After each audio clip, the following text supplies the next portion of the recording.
Hi hello ನಮಸ್ಕಾರ. Guarantee news ವಿಶೇಷ ಕಾರ್ಯಕ್ರಮಕ್ಕೆ ಸ್ವಾಗತ. ನಾನು ನಿಮ್ಮ ಬೇರ್ಗನಹಳ್ಳಿ ಲಕ್ಷ್ಮೀನಾರಾಯಣ್. ವೀಕ್ಷಕರೇ, ನಾನು ಮ್ಯಾಂಗೋ ಪಚ್ಚ ಚಿತ್ರದ ಸಾಕಷ್ಟು ಜನ ಕಲಾವಿದರನ್ನು ಮಾತಾಡಿಸ್ತಾ ಹೋಗ್ತಾ ಇದ್ದೀನಿ. ಅಫ್ಕೋರ್ಸ್ ಕನ್ನಡ ಚಿತ್ರರಂಗದಲ್ಲಿ ಸದ್ಯ ಎಲ್ಲೆಡೆ ಟಾಕ್ ಆಗ್ತಾ ಟೌನ್ ಆಗಿರ್ತಕ್ಕಂಥದ್ದು ಒನ್ ಆ್ಯಂಡ್ ಓನ್ಲಿ ಮ್ಯಾಂಗೋ ಪಚ್ಚ. ಯಾಕಂದರೆ ಕನ್ನಡ ಸಿನಿಮಾಗಳು ಒಳ್ಳೆ ಕಂಟೆಂಟ್ ಬೇಸ್ಡ್ ಸಿನಿಮಾಗಳು ಬರ್ತಿಲ್ಲ ಅಂತ ಜನ ಆಡ್ಕೊಳ್ತಿರ್ತಕ್ಕಂಥ ಸಮಯದಲ್ಲಿ ಏನೋ ಒಂದು ಹೊಸತನದ ಮೂಲಕ ಮೇಕಿಂಗ್ ಇರ್ಬೋದು, ಪಾತ್ರಗಳಿರ್ಬೋದು, ಕತೆ ಇರ್ಬೋದು, ಒಂದು ವಿಶಿಷ್ಟವಾದಂತಹ ಒಂದು ಸಿನಿಮಾನ ತೆರೆಗೆ ತರುವಂಥ ಕಾರ್ಯ ಆ ಚಿತ್ರತಂಡ ಮಾಡಿದೆ. ಅಫ್ಕೋರ್ಸ್ ನಮ್ಮ ಜೊತೆ ಈಗ ಇಬ್ಬರು ಸ್ಪೆಷಲ್ ಗೆಸ್ಟ್ಗಳಿದ್ದಾರೆ. ಒಬ್ಬರನ್ನ ನಾನು ಪರಿಚಯ ಮಾಡಿಸ್ತೀನಿ. ಇವ್ರು ಹೇಗೆ ಅಂತಂದರೆ, ಸುದೀಪ್ ಸರ್ ಸಿನಿಮಾಗಳಲ್ಲಿ ಒಂಥರ ಪರ್ಮನೆಂಟ್ ಆಸ್ಥಾನ ಕಲಾವಿದರು ಅಂತಾರಲ್ಲ, ಆ ಥರ ಇದ್ದೇ ಇರ್ತಾರೆ. ಉಗ್ರಂ ಮಂಜು ಅಂತ ಫೇಮಸ್ ಆಗಿದ್ದರು, ಬಿಗ್ ಬಾಸ್ ಮಂಜು ಆದರು. ಅದು ಒಂದು ಕಾಲಘಟ್ಟಕ್ಕೆ. ಈಗ ಮ್ಯಾಕ್ಸ್ ಮಂಜು ಅಂತ ಈ ಸಿನಿಮಾದಲ್ಲಿ ಮ್ಯಾಂಗೋ ಪಚ್ಚದಲ್ಲಿ ಇಂಟ್ರಡ್ಯೂಸ್ ಮಾಡಿದ್ದಾರೆ. ಬಟ್ ಇಲ್ಲಿಂದ ಈಚೆಗೆ ಮ್ಯಾಂಗೋ ಪಚ್ಚ ಮಂಜು ಅಂದರೂ ತಪ್ಪಾಗಲ್ಲ ಅನಿಸುತ್ತೆ. ಮಂಜಣ್ಣ ಅವರೇ, ಪ್ರೀತಿಯ ಸ್ವಾಗತ ಕಾರ್ಯಕ್ರಮಕ್ಕೆ. ಹೇಗಿದ್ದೀರಾ ಮಂಜಣ್ಣ? ಗ್ಯಾರಂಟಿ ನ್ಯೂಸಲ್ಲಿ ಕೂತಿದ್ದೀನಿ ಅಂದರೆ ಗ್ಯಾರಂಟಿ ಸೂಪರ್ ಆಗಿದ್ದೀರಿ. ನಿಮ್ಮ ಲೈಫಲ್ಲೂ ಚೆನ್ನಾಗಿತ್ತು ನಿಮ್ಮದು. ಅಂದರೆ ಪ್ರತಿಯೊಂದು ಸಿನಿಮಾ ಮಾಡ್ತಿರ್ಬೇಕಾದ್ರೆ ಆ ಪ್ರತಿಯೊಂದು ಸಿನಿಮಾದಲ್ಲೂ ಒಂದೊಂದು ಪಾತ್ರ ನಮಗೆ ಆ ಪಾತ್ರ ಅದು ಅಷ್ಟು ಹೆಸರು ಕೊಡುತ್ತೆ ಅಂದಾಗ, ಯಾವ ಮ್ಯಾಕ್ಸ್ ಸಿನಿಮಾದಲ್ಲಿ ನಾನು ಆ್ಯಕ್ಟ್ ಮಾಡಿದಾಗ ದಾಸ ಅನ್ನೋ ಪಾತ್ರ ಮಾಡಿದ್ದೆ, ಮ್ಯಾಕ್ಸ್ ಮಂಜು ಅಂತ ಆಯಿತು. ಉಗ್ರಂ ಸಿನಿಮಾದು ಉಗ್ರಂ ಮಂಜು ಅಂತ, ಆಮೇಲೆ ಬಿಗ್ ಬಾಸಲ್ಲಿ ಬಿಗ್ ಬಾಸ್ ಮಂಜು. ಈಗ ಪಚ್ಚ ಮ್ಯಾಂಗೋ ಪಚ್ಚದಲ್ಲಿ ಅದು ಮ್ಯಾಂಗೋ ಪಚ್ಚ ಮಂಜು ಅಂತ ಹೇಳಿದ್ರು ನನಗೇನು ಇದಿಲ್ಲ. ಅಂದರೆ ಇನ್ನು ನೆಕ್ಸ್ಟ್ ಯಾವುದೇ ಸಿನಿಮಾಗಳು ಬಂದರೂ ಆ ಸಿನಿಮಾಗಳಲ್ಲಿ ಆ ಥರದ್ದು ಇದಾದ್ರೂ ತಪ್ಪಿಲ್ಲ. ಅದೇನು ಖುಷಿನೇ ಅದಲ್ವಾ? ಅದೇ ಅಲ್ವಾ. ಯಶೋರ್ ಯಾವಾಗಲೂ ಒಂದು ಮಾತು ಹೇಳ್ತಾ ಇರ್ತಾರೆ, ನಾವು ಹಿಂದೆ ಏನು ಸಕ್ಸಸ್ ಮಾಡಿದ್ದೀವಿ ಅನ್ನೋದು ಮ್ಯಾಟ್ರ್ ಆಗಲ್ಲ, ಈಗೇನು ಮಾಡ್ತಾ ಇದ್ದೀವಿ ಅನ್ನೋದು ಯಾವಾಗಲೂ ಮ್ಯಾಟ್ರ್ ಆಗುತ್ತೆ ಅಂತಕ್ಕಂಥ ಮಾತು ನಿಜ ಕೂಡ ಹೌದು, ಒಬ್ಬ ಕಲಾವಿದರಾಗಿ. ಹೌದು. ಬಟ್ ನನಗೆ ಅದು ಖುಷಿ ಇದೆ. Thank you. ತುಂಬ ಸೂಪರಾಗಿ ಇಂಟ್ರಡಕ್ಷನ್ ಕೊಟ್ರಿ. Thank you. ಎಸ್ ವೀಕ್ಷಕರೇ, ಮತ್ತೊಬ್ಬ ಒಳ್ಳೆ ಕಲಾವಿದ ನಮ್ಮ ಜೊತೆ ಕೂತಿದ್ದಾರೆ. ಎಲ್ಲ ಕಲಾವಿದರಿಗೂ ಅವರ ಕಂಪ್ಲೀಟ್ ಥ್ರೂಔಟ್ ದ ಫಿಲ್ಮ್ ಜರ್ನಿಯಲ್ಲಿ ಒಂದು ಸ್ಪೆಷಲ್ ಫೇಸಸ್ ಅಂತ ಇರುತ್ತೆ. ಸೊ ಬಹುಶಃ ಇವರು ಕೂಡ ಕನ್ನಡ ಚಿತ್ರರಂಗದಲ್ಲಿ ಸಾಕಷ್ಟು ಏರಿಳಿತಗಳನ್ನು ನೋಡಿರ್ತಕ್ಕಂಥ ಒಬ್ಬ ಕಲಾವಿದ, ಹೀರೋ ಆಗಿ, ಕಲಾವಿದರಾಗಿ. ಇನ್ಫ್ಯಾಕ್ಟ್ ಅವ್ರ ಇಡೀ ಕುಟುಂಬ ಕಲಾ ಸೇವೆ ಮಾಡ್ಕೊಂಡು ಬರ್ತಾ ಇರ್ತಕ್ಕಂಥ ಒಂದು ಕುಟುಂಬ ಅಂತಂದರೆ ತಪ್ಪಾಗಲ್ಲ. ಸೊ ಈಗ ಮ್ಯಾಂಗೋ ಪಚ್ಚ ಸಿನಿಮಾದ ಮೂಲಕ ಒಂಥರ ಭರ್ಜರಿ ಕಂಬ್ಯಾಕ್ ಮಾಡಿದ್ದಾರೆ ಅಂದರೆ ತಪ್ಪಾಗಲ್ಲ. ಎಲ್ಲೋ ಒಂದು ಕಡೆ ಕಳೆದೋಗಿದ್ರು ಅಂತಂದು ಜನ ಮಾತಾಡ್ಕೊಳ್ತಿದ್ರು, ಆದರೆ ರೈಟ್ ಟೈಮಲ್ಲಿ ಒಂದು ರೈಟ್ ವೇದಿಕೆಯಲ್ಲಿ ರೈಟ್ ಸಿನಿಮಾದ ಮೂಲಕ ಐ ಆಮ್ ಬ್ಯಾಕ್ ಅಂತ ಬಂದಿದ್ದಾರೆ. ಈಸ್ ನನ್ ಅದರ್ ದ್ಯಾನ್ ಮಯೂರ್ ಪಟೇಲ್ ಅವರು. ಸರ್, ಕಾರ್ಯಕ್ರಮಕ್ಕೆ ಪ್ರೀತಿ ಆತ್ಮೀಯ ಸ್ವಾಗತ. ಹೇಗಿದ್ದಾರೆ ಸರ್? ಸೂಪರ್ ಆಗಿದ್ದೀನಿ. ಎಷ್ಟು ಖುಷಿ ಆಗ್ತಿದೆ ಅಟ್ ದ ಪ್ರೆಸೆಂಟ್ ಮೂಮೆಂಟ್ಗೆ. ನಾವು ಮಾಡಿರೋ ಕೆಲಸಕ್ಕೆ ಗುರುತಿಸಿ ತುಂಬ ಚೆನ್ನಾಗಿ ಮಾಡಿದಿರ ಅಂದರೆ ಅದಕ್ಕಿಂತ ಖುಷಿನೇ ಅನ್ಬೇಕು. ಒಬ್ಬ ಕಲಾವಿದನಿಗೆ ಅದೇ ಅಪ್ರಿಷಿಯೇಷನ್. ಅದಕ್ಕಿಂತ ಹೆಚ್ಚಾಗಿ ಹೌದು, ಮ್ಯಾಂಗೋ ಪಚ್ಚ ಇಡೀ ಸಿನಿಮಾನೇ ಸೂಪರ್ ಆಗಿದೆ ಸಾರ್ ಅನ್ನೋದಿದೆ ನೋಡಿ, ಅದು ಇದ್ದಿದ್ದು ಖುಷಿ. ನಾವು ಇಷ್ಟು ದಿವಸ ಕಷ್ಟಪಟ್ಟಿದ್ದಕ್ಕೆ ನಮಗೆ ಅದೇ ಅದಕ್ಕಿಂತ ಖುಷಿ ಸಿಗೋಂಥದ್ದು ಬೇರೆ. ಜನರಲ್ ಆಗಿ ಎಲ್ಲರೂ ಅಂದ್ಕೊಳ್ಳೋದು ಏನಪ್ಪ ಅಂತಂದರೆ, ಸುದೀಪ್ ಅವ್ರ ಅಕ್ಕನ ಮಗ ಹೀರೋ ಅಂತಂದರೆ ಅವ್ರೊಬ್ಬರ ಮೇಲೆ ಫೋಕಸ್ ಮಾಡಿರ್ತಾರೆ, ಕತೆ ಅವರು ಒಬ್ಬರ ಮೇಲೇ ಸುತ್ತುತ್ತೆ ಅಂತ ಜನರಲ್ ಆಗಿ ಅಂದ್ಕೊತಾರೆ, ಜನರಲೈಸ್ ಮಾಡಿ ಮಾತಾಡ್ತಾರೆ. ಬಟ್ ಸಿನಿಮಾ ನೋಡಿದಾಗ each and every role score ಮಾಡಿದ್ದಾರೆ, ಎಲ್ಲರೂ ತಲೆಯಲ್ಲಿ ಉಳಿಯುವಂಥ ಪಾತ್ರಗಳು. ಸೊ ಆ ನಿಟ್ಟಿನಲ್ಲಿ ನಾಗಪ್ಪ ರೋಲು ಮೈಂಡಲ್ಲಿ ಉಳ್ಕೊಳ್ಳುತ್ತೆ. ಸೊ ಆ ನೆಗೆಟಿವ್ ಶೇಡ್ ರೋಲ್ ಮಾಡೋದಕ್ಕೆ ಫಸ್ಟ್ ನಿಮಗೆ ಅಪ್ರೋಚ್ ಮಾಡಿದ್ದಾರೆ ಸರ್? ನನಗೆ ಫಸ್ಟ್ ಅಪ್ರೋಚ್ ಮಾಡಿದ್ದು ನಮ್ಮ ಡೈರೆಕ್ಟ್ರು ವಿವೇಕ್ ಅವರು. ಸರ್ ಒಂಥರ ಒಂದು ಕತೆ ಇದೆ, ಕೇಳಬೇಕು ನೀವು ಅಂತ. ಆಮೇಲೆ ಯೋಗಿ ಫೋನ್ ಮಾಡಿ ಹೇಳಿದೆ, ನಮ್ಮ KRG ಯೋಗ ಹಿಂಗಿದೆ, ಯಾಕಂದ್ರೆ ನಾನು ಯೋಗಿ ತುಂಬ ವರ್ಷಗಳಿಂದ ಸ್ನೇಹಿತರಾಗಿರೋದು, ಇನ್ನೊಂದ್ಸರಿ ಕೇಳು ಕತೆ ಅಂತ. ಆಯಿತು ಅಂತ ನಾವು ಯಾವುದೋ ಒಂದು ಕಾಫಿ ಶಾಪಲ್ಲಿ ಸಿಕ್ಕಿದ್ವಿ. ಅದು ಒನ್ ಲೈನ್ ಅನ್ನೋ ಥರ ಹೋಗಿ ಅದು ಇಡೀ ಸ್ಕ್ರಿಪ್ಟು ಇನ್ಕ್ಲೂಡಿಂಗ್ ಡೈಲಾಗ್ಸ್ ಕೂತ್ಕೊಂಡು 1 hour ಕೂತ್ಕೊಂಡು ಮಾತಾಡಿದ್ವಿ. ಬಟ್ ಅಲ್ಲಿ ನನಗನ್ಸಿದೆ ಏನಂದರೆ, ವೆಲ್ ಪ್ರಿಪೇರ್ಡ್ ಟೀಮ್ ಇದೆ. ಈ ಟೀಮಿಗೆ ಏನಂದರೆ ನಾಳೆ ಬೆಳಗ್ಗೆ ಶೂಟಿಂಗ್ ಸ್ಟಾರ್ಟ್ ಮಾಡ್ರು ಅಂದರೆ ಮಾಡೋಕ್ಕೆ ರೆಡಿ ಇರೋಂಥ ಒಂದು ಟೀಮ್. ಯಾಕಂದರೆ ಅವ್ರು ಅಷ್ಟು ಇನ್ ಡೀಟೇಲಾಗಿ ಈ ಸೀನಿಗೆ ಈ ಥರ ಕಾಸ್ಟ್ಯೂಮಿಂದ ಹಿಡಿದು ಈ ಥರ ಬ್ಯಾಕ್ಗ್ರೌಂಡು, ಈ ಥರ ಡೈಲಾಗ್ಸು, ಇದು ಪ್ರತಿ ಒಂದೂ ಅಷ್ಟು ನೀಟಾಗಿ ಅವ್ರು ಪ್ರಿಪೇರ್ ಆಗಿದೆ. ಸೊ ಅದನ್ನು ನೋಡಿ I was first impression is the best impression ಅಂದಂಗೆ. ಅದನ್ನು ಕೇಳಿದ ತಕ್ಷಣ ಸೂಪರ್ ಅಂತ ಹೇಳ್ಬಿಟ್ಟು ಇದು ಮಾಡಿದೆ. ಆಮೇಲೆ ಅಲ್ಲಿಂದ ನಮ್ಮ ಜರ್ನಿ ಸ್ಟಾರ್ಟ್ ಆಯಿತು. ಓಕೆ, ನೀವು ನಿಮ್ಮ ಕರಿಯರಲ್ಲಿ ತುಂಬ ಜನ ನೋಡಿರ್ತೀರ, ಆರ್ಟಿಸ್ಟ್ಗಳನ್ನ, ಟೆಕ್ನಿಷಿಯನ್ಸ್ನ. ಸಂಚಿತ್ ಸಂಜೀವ್ ಅವರು ಚಿತ್ರರಂಗಕ್ಕೆ ಒಂದು ಅಸೆಟ್ ಆಗ್ತಾರೆ ಅಂತ ಅನಿಸ್ತಿದೆಯಾ ಸರ್? ಸರ್ ಖಂಡಿತವಾಗ್ಲೂ ಹೇಳ್ತೀನಿ ಕೇಳಿ. ಏನಂದರೆ ನಾವೆಲ್ಲ ಜೊತೆ ಕೆಲಸ ಮಾಡಿರೋದ್ರಿಂದ ನಾವು ಯಾರನ್ನೂ ಹೊಗಳೋದು ಸಹಜ, ಅದು ಏನು ಮಾಡೋಕ್ಕಾಗಲ್ಲ. ಬಟ್ ನಾನು ಸಂಚಿತವನ್ನು ಭಾಳ ವರ್ಷಗಳಿಂದ ನೋಡ್ತಾ ಇದ್ದೀನಿ. ಯಾವಾಗ ಅವರು ಯು ಎಸ್ಗೆ ಡೈರೆಕ್ಷನ್ ಡಿಪಾರ್ಟ್ಮೆಂಟ್ದು ಕೋರ್ಸ್ ಮಾಡೋಕ್ಕೆ ಹೊರಟಿದ್ರು, ಆವಾಗಲೂ ಅವ್ರಿಗೆ ಓಡಬೇಕಾದ್ರೆ ಆಲ್ ದ ಬೆಸ್ಟ್ ಅಂತೇಳಿ ಕಳಿಸಿದ್ದಂಥವ್ರು. ಅದಾದಮೇಲೆ ಇವಾಗ ಅವರು ಡೈರೆಕ್ಷನಲ್ಲಿ ಇರಬೇಕಾಗಿರೋ ಕಲಾವಿದರಾಗಿ ಬರ್ತಾ ಇದ್ದಾರೆ ಅಂದಾಗ ಯಾರಿಗೆ ಅದು ಒಂದು ಕ್ವಶನ್ ಮಾರ್ಕ್ ಇರುತ್ತೆ, ಹಿಂಗಪ್ಪ ಇದು ಏನು ಮಾಡ್ಬೋದು. ಸೊ ನಮ್ಮದು ಫಸ್ಟ್ ಶೂಟು ಮೈಸೂರಲ್ಲಿ, ಮೈಸೂರು ಮಹಾರಾಜರದು ಒಂದು ಕಲ್ಯಾಣ ಮಂಟಪದಲ್ಲಿ ಆ ಗದೆ ಎತ್ತೋ ಅಂತ ಒಂದು scene. ಇಲ್ಲಿವರೆಗೂ ಸಂಚಿ ಏನು ಮಾಡ್ಬೋದು ಅಂತಿದ್ದೆ. ಫಸ್ಟ್ ಶಾರ್ಟೇ ಸಂಚಿ ಅವ್ರ ತಮ್ಮನಿಗೆ ಇರೋ ಅಂದ್ಬಿಟ್ಟು ಹೇಳಿ ಸ್ಟೇಜ್ ಮೇಲೆ ಹೋಗಿ ಸ್ಟೇಜ್ ಮೇಲೆ ಎಲ್ಲರೂ ಹಿಂಗಂದು ಎದ್ದು ನಿಂತು ಗದೆ ಎತ್ಕೊಂಡು ಒಂದು ಸ್ಮೈಲ್ ಕೊಟ್ಟು ನಮ್ಮಿಬ್ರದ್ದು ರಿಯಾಕ್ಷನ್, ಅದಕ್ಕೆ ನಮ್ಮಿಬ್ಬರದ್ದು ಒಂದು ರಿಯಾಕ್ಷನ್. ಅಲ್ಲೇ ವಿ ಸ್ಕೋರ್ಡ್. ಓಹೋ, ಇಷ್ಟು ಕಾನ್ಫಿಡೆನ್ಸ್ ಆಗಿ ಸಂಚಿ ಬರ್ತಾ ಇದ್ದಾರೆ ಅಂದರೆ ಹೌ ವೆಲ್ ಹೀಸ್ ಪ್ರಿಪೇರ್ಡ್. ಅದೇ ಭಾವನಾ ರಾಮಣ್ಣ ಅವರು ಒಂದು ಡೈಲಾಗ್ ಹೊಡಿತಾರೆ, ಬರೀ ಗಿಡ ಮಾತ್ರ ಬೆಳೀತಾ ಇಲ್ಲ, ಇದ್ರ ಜೊತೆ ಯಾರೋ ಒಬ್ಬ ವ್ಯಕ್ತಿ ಕೂಡ ಬೆಳೀತಿದ್ದಾನೆ. ಒಳ್ಳೆ ಡೈಲಾಗ್ ಆ್ಯಕ್ಚುಲಿ, ಸೂಪರ್ ಡೈಲಾಗ್ ಅದು. ಅದ್ರ ತಕ್ಕನಂಗೆ ಅವ್ರು ಹೇಳೋದಕ್ಕೂ ಇಲ್ಲಿ ವ್ಯಕ್ತಿಗೆ ಹಿಂಗೆ ಮೇಲೆ ಗದೆ ಎತ್ಕೊಂಡು ಜನ ಮೇಲೆ ಕೆತ್ತೋದಕ್ಕೆ. ಅದಕ್ಕೆ ಮಯೂರಣ್ಣ ಹೇಳಿದ್ದಕ್ಕೆ ನಾನು ಆ್ಯಡ್ ಮಾಡೋದು ಅದ್ರ ಮಯೂರಣ್ಣ ಸೂಪರ್ ಆಗಿದ್ರು. ಅಂದರೆ ಫಸ್ಟ್ ಡೇ ನಮ್ಗೆ ಅನಿಸ್ತು, ಅಂದರೆ ನನಗೆ ಆವತ್ತಿಂದನೂ ಸಂಚಿ ಅಂದರೆ ರಂಗಶಂಕರ್ ಹತ್ರ ಬರೋನು, ನಾಟಕಗಳು ನೋಡೋನು, ಒಂದಷ್ಟು ಜನ ಫ್ರೆಂಡ್ಸ್ ಇದ್ದರು ಅವ್ರಿಗೆ, ನಾಟಕದ ಫ್ರೆಂಡ್ಸು ಅಲ್ಲೇ ಪರಿಚಯ ಆಗಿತ್ತು. ಒಂದು 15 ಇವಾಗ ಒಂದು 13-14 ವರ್ಷದ ಪರಿಚಯ ನನಗೆ. ಅಂದರೆ ಅವ್ನು ಸುದೀಪ್ ಅವ್ರ ಅಕ್ಕನ ಮಗ ಅಂತ ಗೊತ್ತಿಲ್ಲ, ರಂಗಶಂಕರ್ ಹತ್ರ ಬರಬೇಕಾದ್ರೆ ಇವನು ಸಂಚಿ ಅಂತಲೇ ಪರಿಚಯ ಆಗಿತ್ತು. ಸುಮಾರು ವರ್ಷ ಆದಮೇಲೆ ನನಗೆ ಗೊತ್ತಾಯಿತು ಸುದೀಪ್ ಅವ್ರ ಅಕ್ಕನ ಮಗ ಅಂತ. ಯಾಕಂದರೆ ಸುದೀಪ್ ಅವರು ಆವಾಗೆಲ್ಲ ನನಗೆ ಪರಿಚಯ ಇರಲಿಲ್ಲ. ನಾನು ಅಂಬಿನಿಂಗ್ ವಯಸ್ಸಾಯಿತು ಸಿನಿಮಾದಲ್ಲಿ ಯಾವಾಗ ಆ್ಯಕ್ಟ್ ಮಾಡಿದ್ನೋ ಆವಾಗಿಂದ ಪರಿಚಯ ಆಗಿತ್ತು.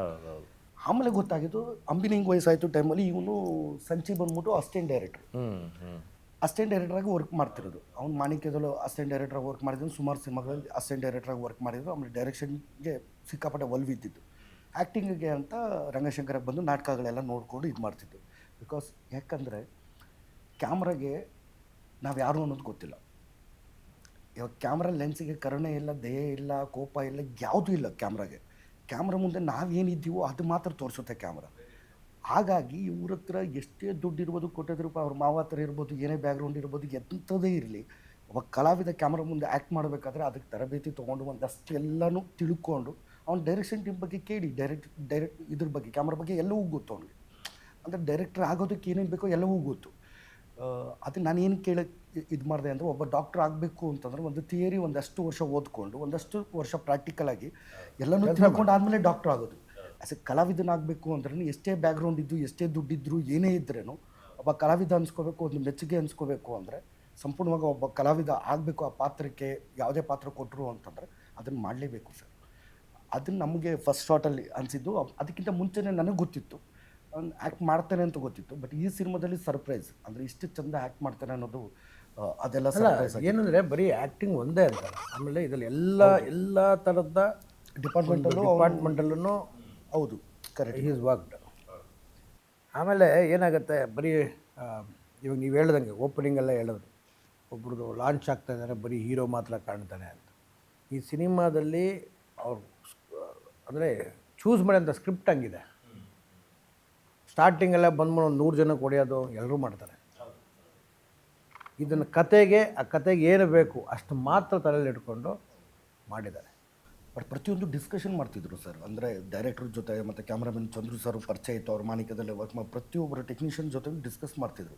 ಅಂದರೆ ಅದಕ್ಕಿಂತ ಬೆಟರ್ಮೆಂಟ್ ಏನು ಮಾಡ್ಬೋದು, ಎತ್ತು ಮಾಡ್ಬೋದು ಅಂತ. ಯಾಕಂದರೆ ಒಂದು ಸಿನಿಮಾ ಪರದೆ ಮೇಲೆ ಬಂದಾದಮೇಲೆ ನಾವು ಹೇಳಂಗಿಲ್ಲ ನೋ ಸ್ಮೋಕಿಂಗ್, ಧೂಮಪಾನ, ಅಂದರೆ ಮದ್ಯಪಾನ ಆರೋಗ್ಯಕ್ಕೆ ಹಾನಿಕರ ಅಂತ ಆಗ್ಬೋದು. ಇಲ್ಲ ನಾವು ಆ ಸಿಚುವೇಶನಲ್ಲಿ ನಮಗೇನಕ್ಕೋ ನಮಗೆ ಮೈ ಹುಷಾರಿರಲಿಲ್ಲ, ಅದಕ್ಕೆ ಈ ಥರ ಆ್ಯಕ್ಟ್ ಮಾಡಿದ್ದೀನಿ. ಅಲ್ಲ ಇನ್ನೊಂಚೂರು ಬೆಟರ್ಮೆಂಟ್ ಮಾಡಬೇಕಿತ್ತು ಅಂತ ಯೋಚನೆ ಮಾಡೋಕ್ಕಾಗಲ್ಲ. ಅಲ್ಲ ನಾವು ಸ್ಕ್ರೀನ್ ಮೇಲೆ ಸಿನಿಮಾ ರಿಲೀಸ್ ಆದಮೇಲೆ ಅಲ್ಲಿ ನಮ್ಮ ಸ್ಲಮ್ಮಲ್ಲಿ ನಾವು ಅಲ್ಲೆಲ್ಲೋ ಶೂಟ್ ಮಾಡಬೇಕಂದ್ರೆ ನಮ್ಗೆ ಚಳಿ ಜ್ವರ ಬಂದಿತ್ತು, ನಮಗೆ ಅಲ್ಲಿ ಚಳಿ ಇತ್ತು, ಬಿಸಿಲಿತ್ತು, ಸೊಳ್ಳೆ ಕಸ್ತು, ಇನ್ನೊಬ್ಬ ಯಾವನೋ ಚುಚ್ಚಿದ, ಇನ್ನೊಬ್ರು ಯಾರು ಇರಿಟೇಟ್ ಮಾಡಿದ್ರು ಅಂತ ಬರೆಯೋಕ್ಕಾಗಲ್ಲ ಸರ್. ಹಾಗಾಗಿ ಪ್ರತಿಯೊಂದು ಇವನು ಆ ಸೂಕ್ಷ್ಮತೆಗಳು ಪರದೆ ಮೇಲೆ ನಾವು ಹೇಗೆ ಬರ್ತೀವಿ, ಹೇಗೆ ಕಾಣಿಸ್ಕೋತೀವಿ ಅಂತ ಅವ್ನಿಗೆ ಗೊತ್ತಿದ್ದು. ಆ ಡಿಸ್ಕಷನಲ್ಲಿ ಕೂತಿದ್ದು ಸುಮಾರು ತಿಂಗಳು, ಸುಮಾರು ವರ್ಷಗಳು ಕೂತಿದ್ದು. ಆ ಸೂಕ್ಷ್ಮತೆಗಳು, ಆ ಒಂದು ಮೈನ್ಯೂಟ್ ಥಿಂಗ್ಸನ್ನೆಲ್ಲನೂ ಮಾಡ್ತಾ ಸ್ಟಾರ್ಟ್ ಮಾಡಿದ್ರು. ಅದೇ ವಿವೇಕ್ ಅವರು ಅದನ್ನು ಇದು ಮಾಡಿದ್ದಕ್ಕೆ ಇವಾಗ ನನ್ನ ಪಾತ್ರ ಇರ್ಬೋದು, ಅಣ್ಣನ ಪಾತ್ರ ಇರ್ಬೋದು, ಮಯೂರಣ್ಣ ಪ್ರತಿಯೊಬ್ಬರದು, ಕಾಜಲ್ದಿರ್ಬೋದು, ಪ್ರತಿಯೊಂದು ಈ ಸಿನಿಮಾದಲ್ಲಿ ಪ್ರತಿಯೊಬ್ಬ ಕಲಾವಿದನು ಕಣ್ಣಲ್ಲೇ ಆಟ ಆಡಿರೋಂಥಕ್ಕಂಥದ್ದು. ಆಮೇಲೆ ಮ್ಯಾನರಿಸಮು, ಸಣ್ಣ ಪುಟ್ಟದ ಮೈನ್ಯೂಟ್ ಥಿಂಗ್ಸ್ ಇದೆಯಲ್ಲಣ್ಣ, ಅದು ತುಂಬಾ ಹೈಲೈಟ್ ಆಗಿರೋಂಥದ್ದು ಈ ಸಿನಿಮಾದಲ್ಲಿ. ಸಿನಿಮಾದಲ್ಲಿ ನಾನು ಸೂಕ್ಷ್ಮವಾಗಿ ಅಬ್ಸರ್ವ್ ಮಾಡ್ದಂಗೆ ಬೆಳೆಯೋಕೆ ಏನು ಬೇಕು ಅಂದರೆ ದುಡ್ಡು ಬೇಕು, ಅಟ್ ದ ಸೇಮ್ ಟೈಮ್ ಮರ್ಯಾದೆ ಕೂಡ ಬೇಕು ಅಂತಾರೆ. ರಾಕ್ಲೈನ್ ವೆಂಕಟೇಶ್ ಅವರು ಒಂದು ಮಾತು ಹೇಳ್ತಾರೆ ಹೀರೋಗೆ ಒಂದು ಸೀಕ್ವೆನ್ಸಲ್ಲಿ, ನಂಬಿಕೆ ಅನ್ನೋದು ತುಂಬ ಇಂಪಾರ್ಟೆಂಟು ಅಂತ. ಆ ಥರದ ಒಂದು ನಂಬಿಕಸ್ಥನ ಪಾತ್ರ ಶ್ರೀಧರ್ ಅನ್ನೋ ಪಾತ್ರ ನೀವು ಮಾಡಿದ್ದೀರಾ. ಸೊ ನಿಮ್ಮ ಪಾತ್ರದ ಬಗ್ಗೆ ಹೇಳೋದಾದ್ರೆ?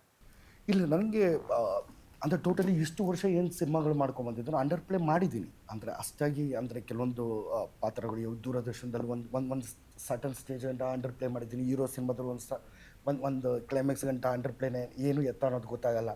ಇವೆಲ್ಲವೂ ಅಂದರೆ ಇದರಲ್ಲಿ ಏನಾಗೋಯ್ತು, ನನಗೆ ಫಸ್ಟೇ ಮೇಡಮ್ಮು ಪ್ರಿಯಾ ಮೇಡಮ್ ಏನು ಮಾಡಿದ್ರು, ನಂದು ಫಸ್ಟ್ ಪ್ರೊಡಕ್ಷನಲ್ಲಿ ಮಂಜು ಇರಲೇಬೇಕು ಅಂತ ಫಸ್ಟು ಡಿಸೈಡ್ ಆಗಿದ್ದು, ಆ್ಯಕ್ಟ್ ಮಾಡಲೇಬೇಕು ಅಂತ. ಬಟ್ ಸುದೀಪ್ ಅಣ್ಣ ಈ ಸಿನಿಮಾದಲ್ಲಿ ಅವರು ಮೋಸ್ಟ್ಲಿ ಕಾಸ್ಟಿಂಗ್ ಮಾಡ್ತಿರ್ಲಿಲ್ಲ ಅನ್ಸುತ್ತೆ. ಅಂದರೆ ಅವರು ಬಿಫೋರ್ ನೋಡಿದಂಥ ಮ್ಯಾಕ್ಸ್ ಇರ್ಬೋದು, ಅಂಬಿನಿಂಗ್ ವಯಸ್ಸಾಯ್ತು, ಈ ಥರದ್ದೆಲ್ಲ ಅವರು ಮೋಸ್ಟ್ಲಿ ಕಾಸ್ಟಿಂಗ್ ಮಾಡ್ತಿರ್ಲಿಲ್ಲ. ಅದು ಹೇಳಿದ್ದಾರೆ ಬಾಯಿ ಬಿಟ್ಟು, ಮೇಡಮ್ ಆಗಿದ್ದಕ್ಕೆ ನಿಮ್ಮ ಅಕ್ಕ ಆಗಿದ್ದಕ್ಕೆ ಇದರಲ್ಲಿ ಸಿನಿಮಾದಲ್ಲಿ ನೀನು ಆ್ಯಕ್ಟ್ ಮಾಡಿದ್ದೀಯ ಅಂತ.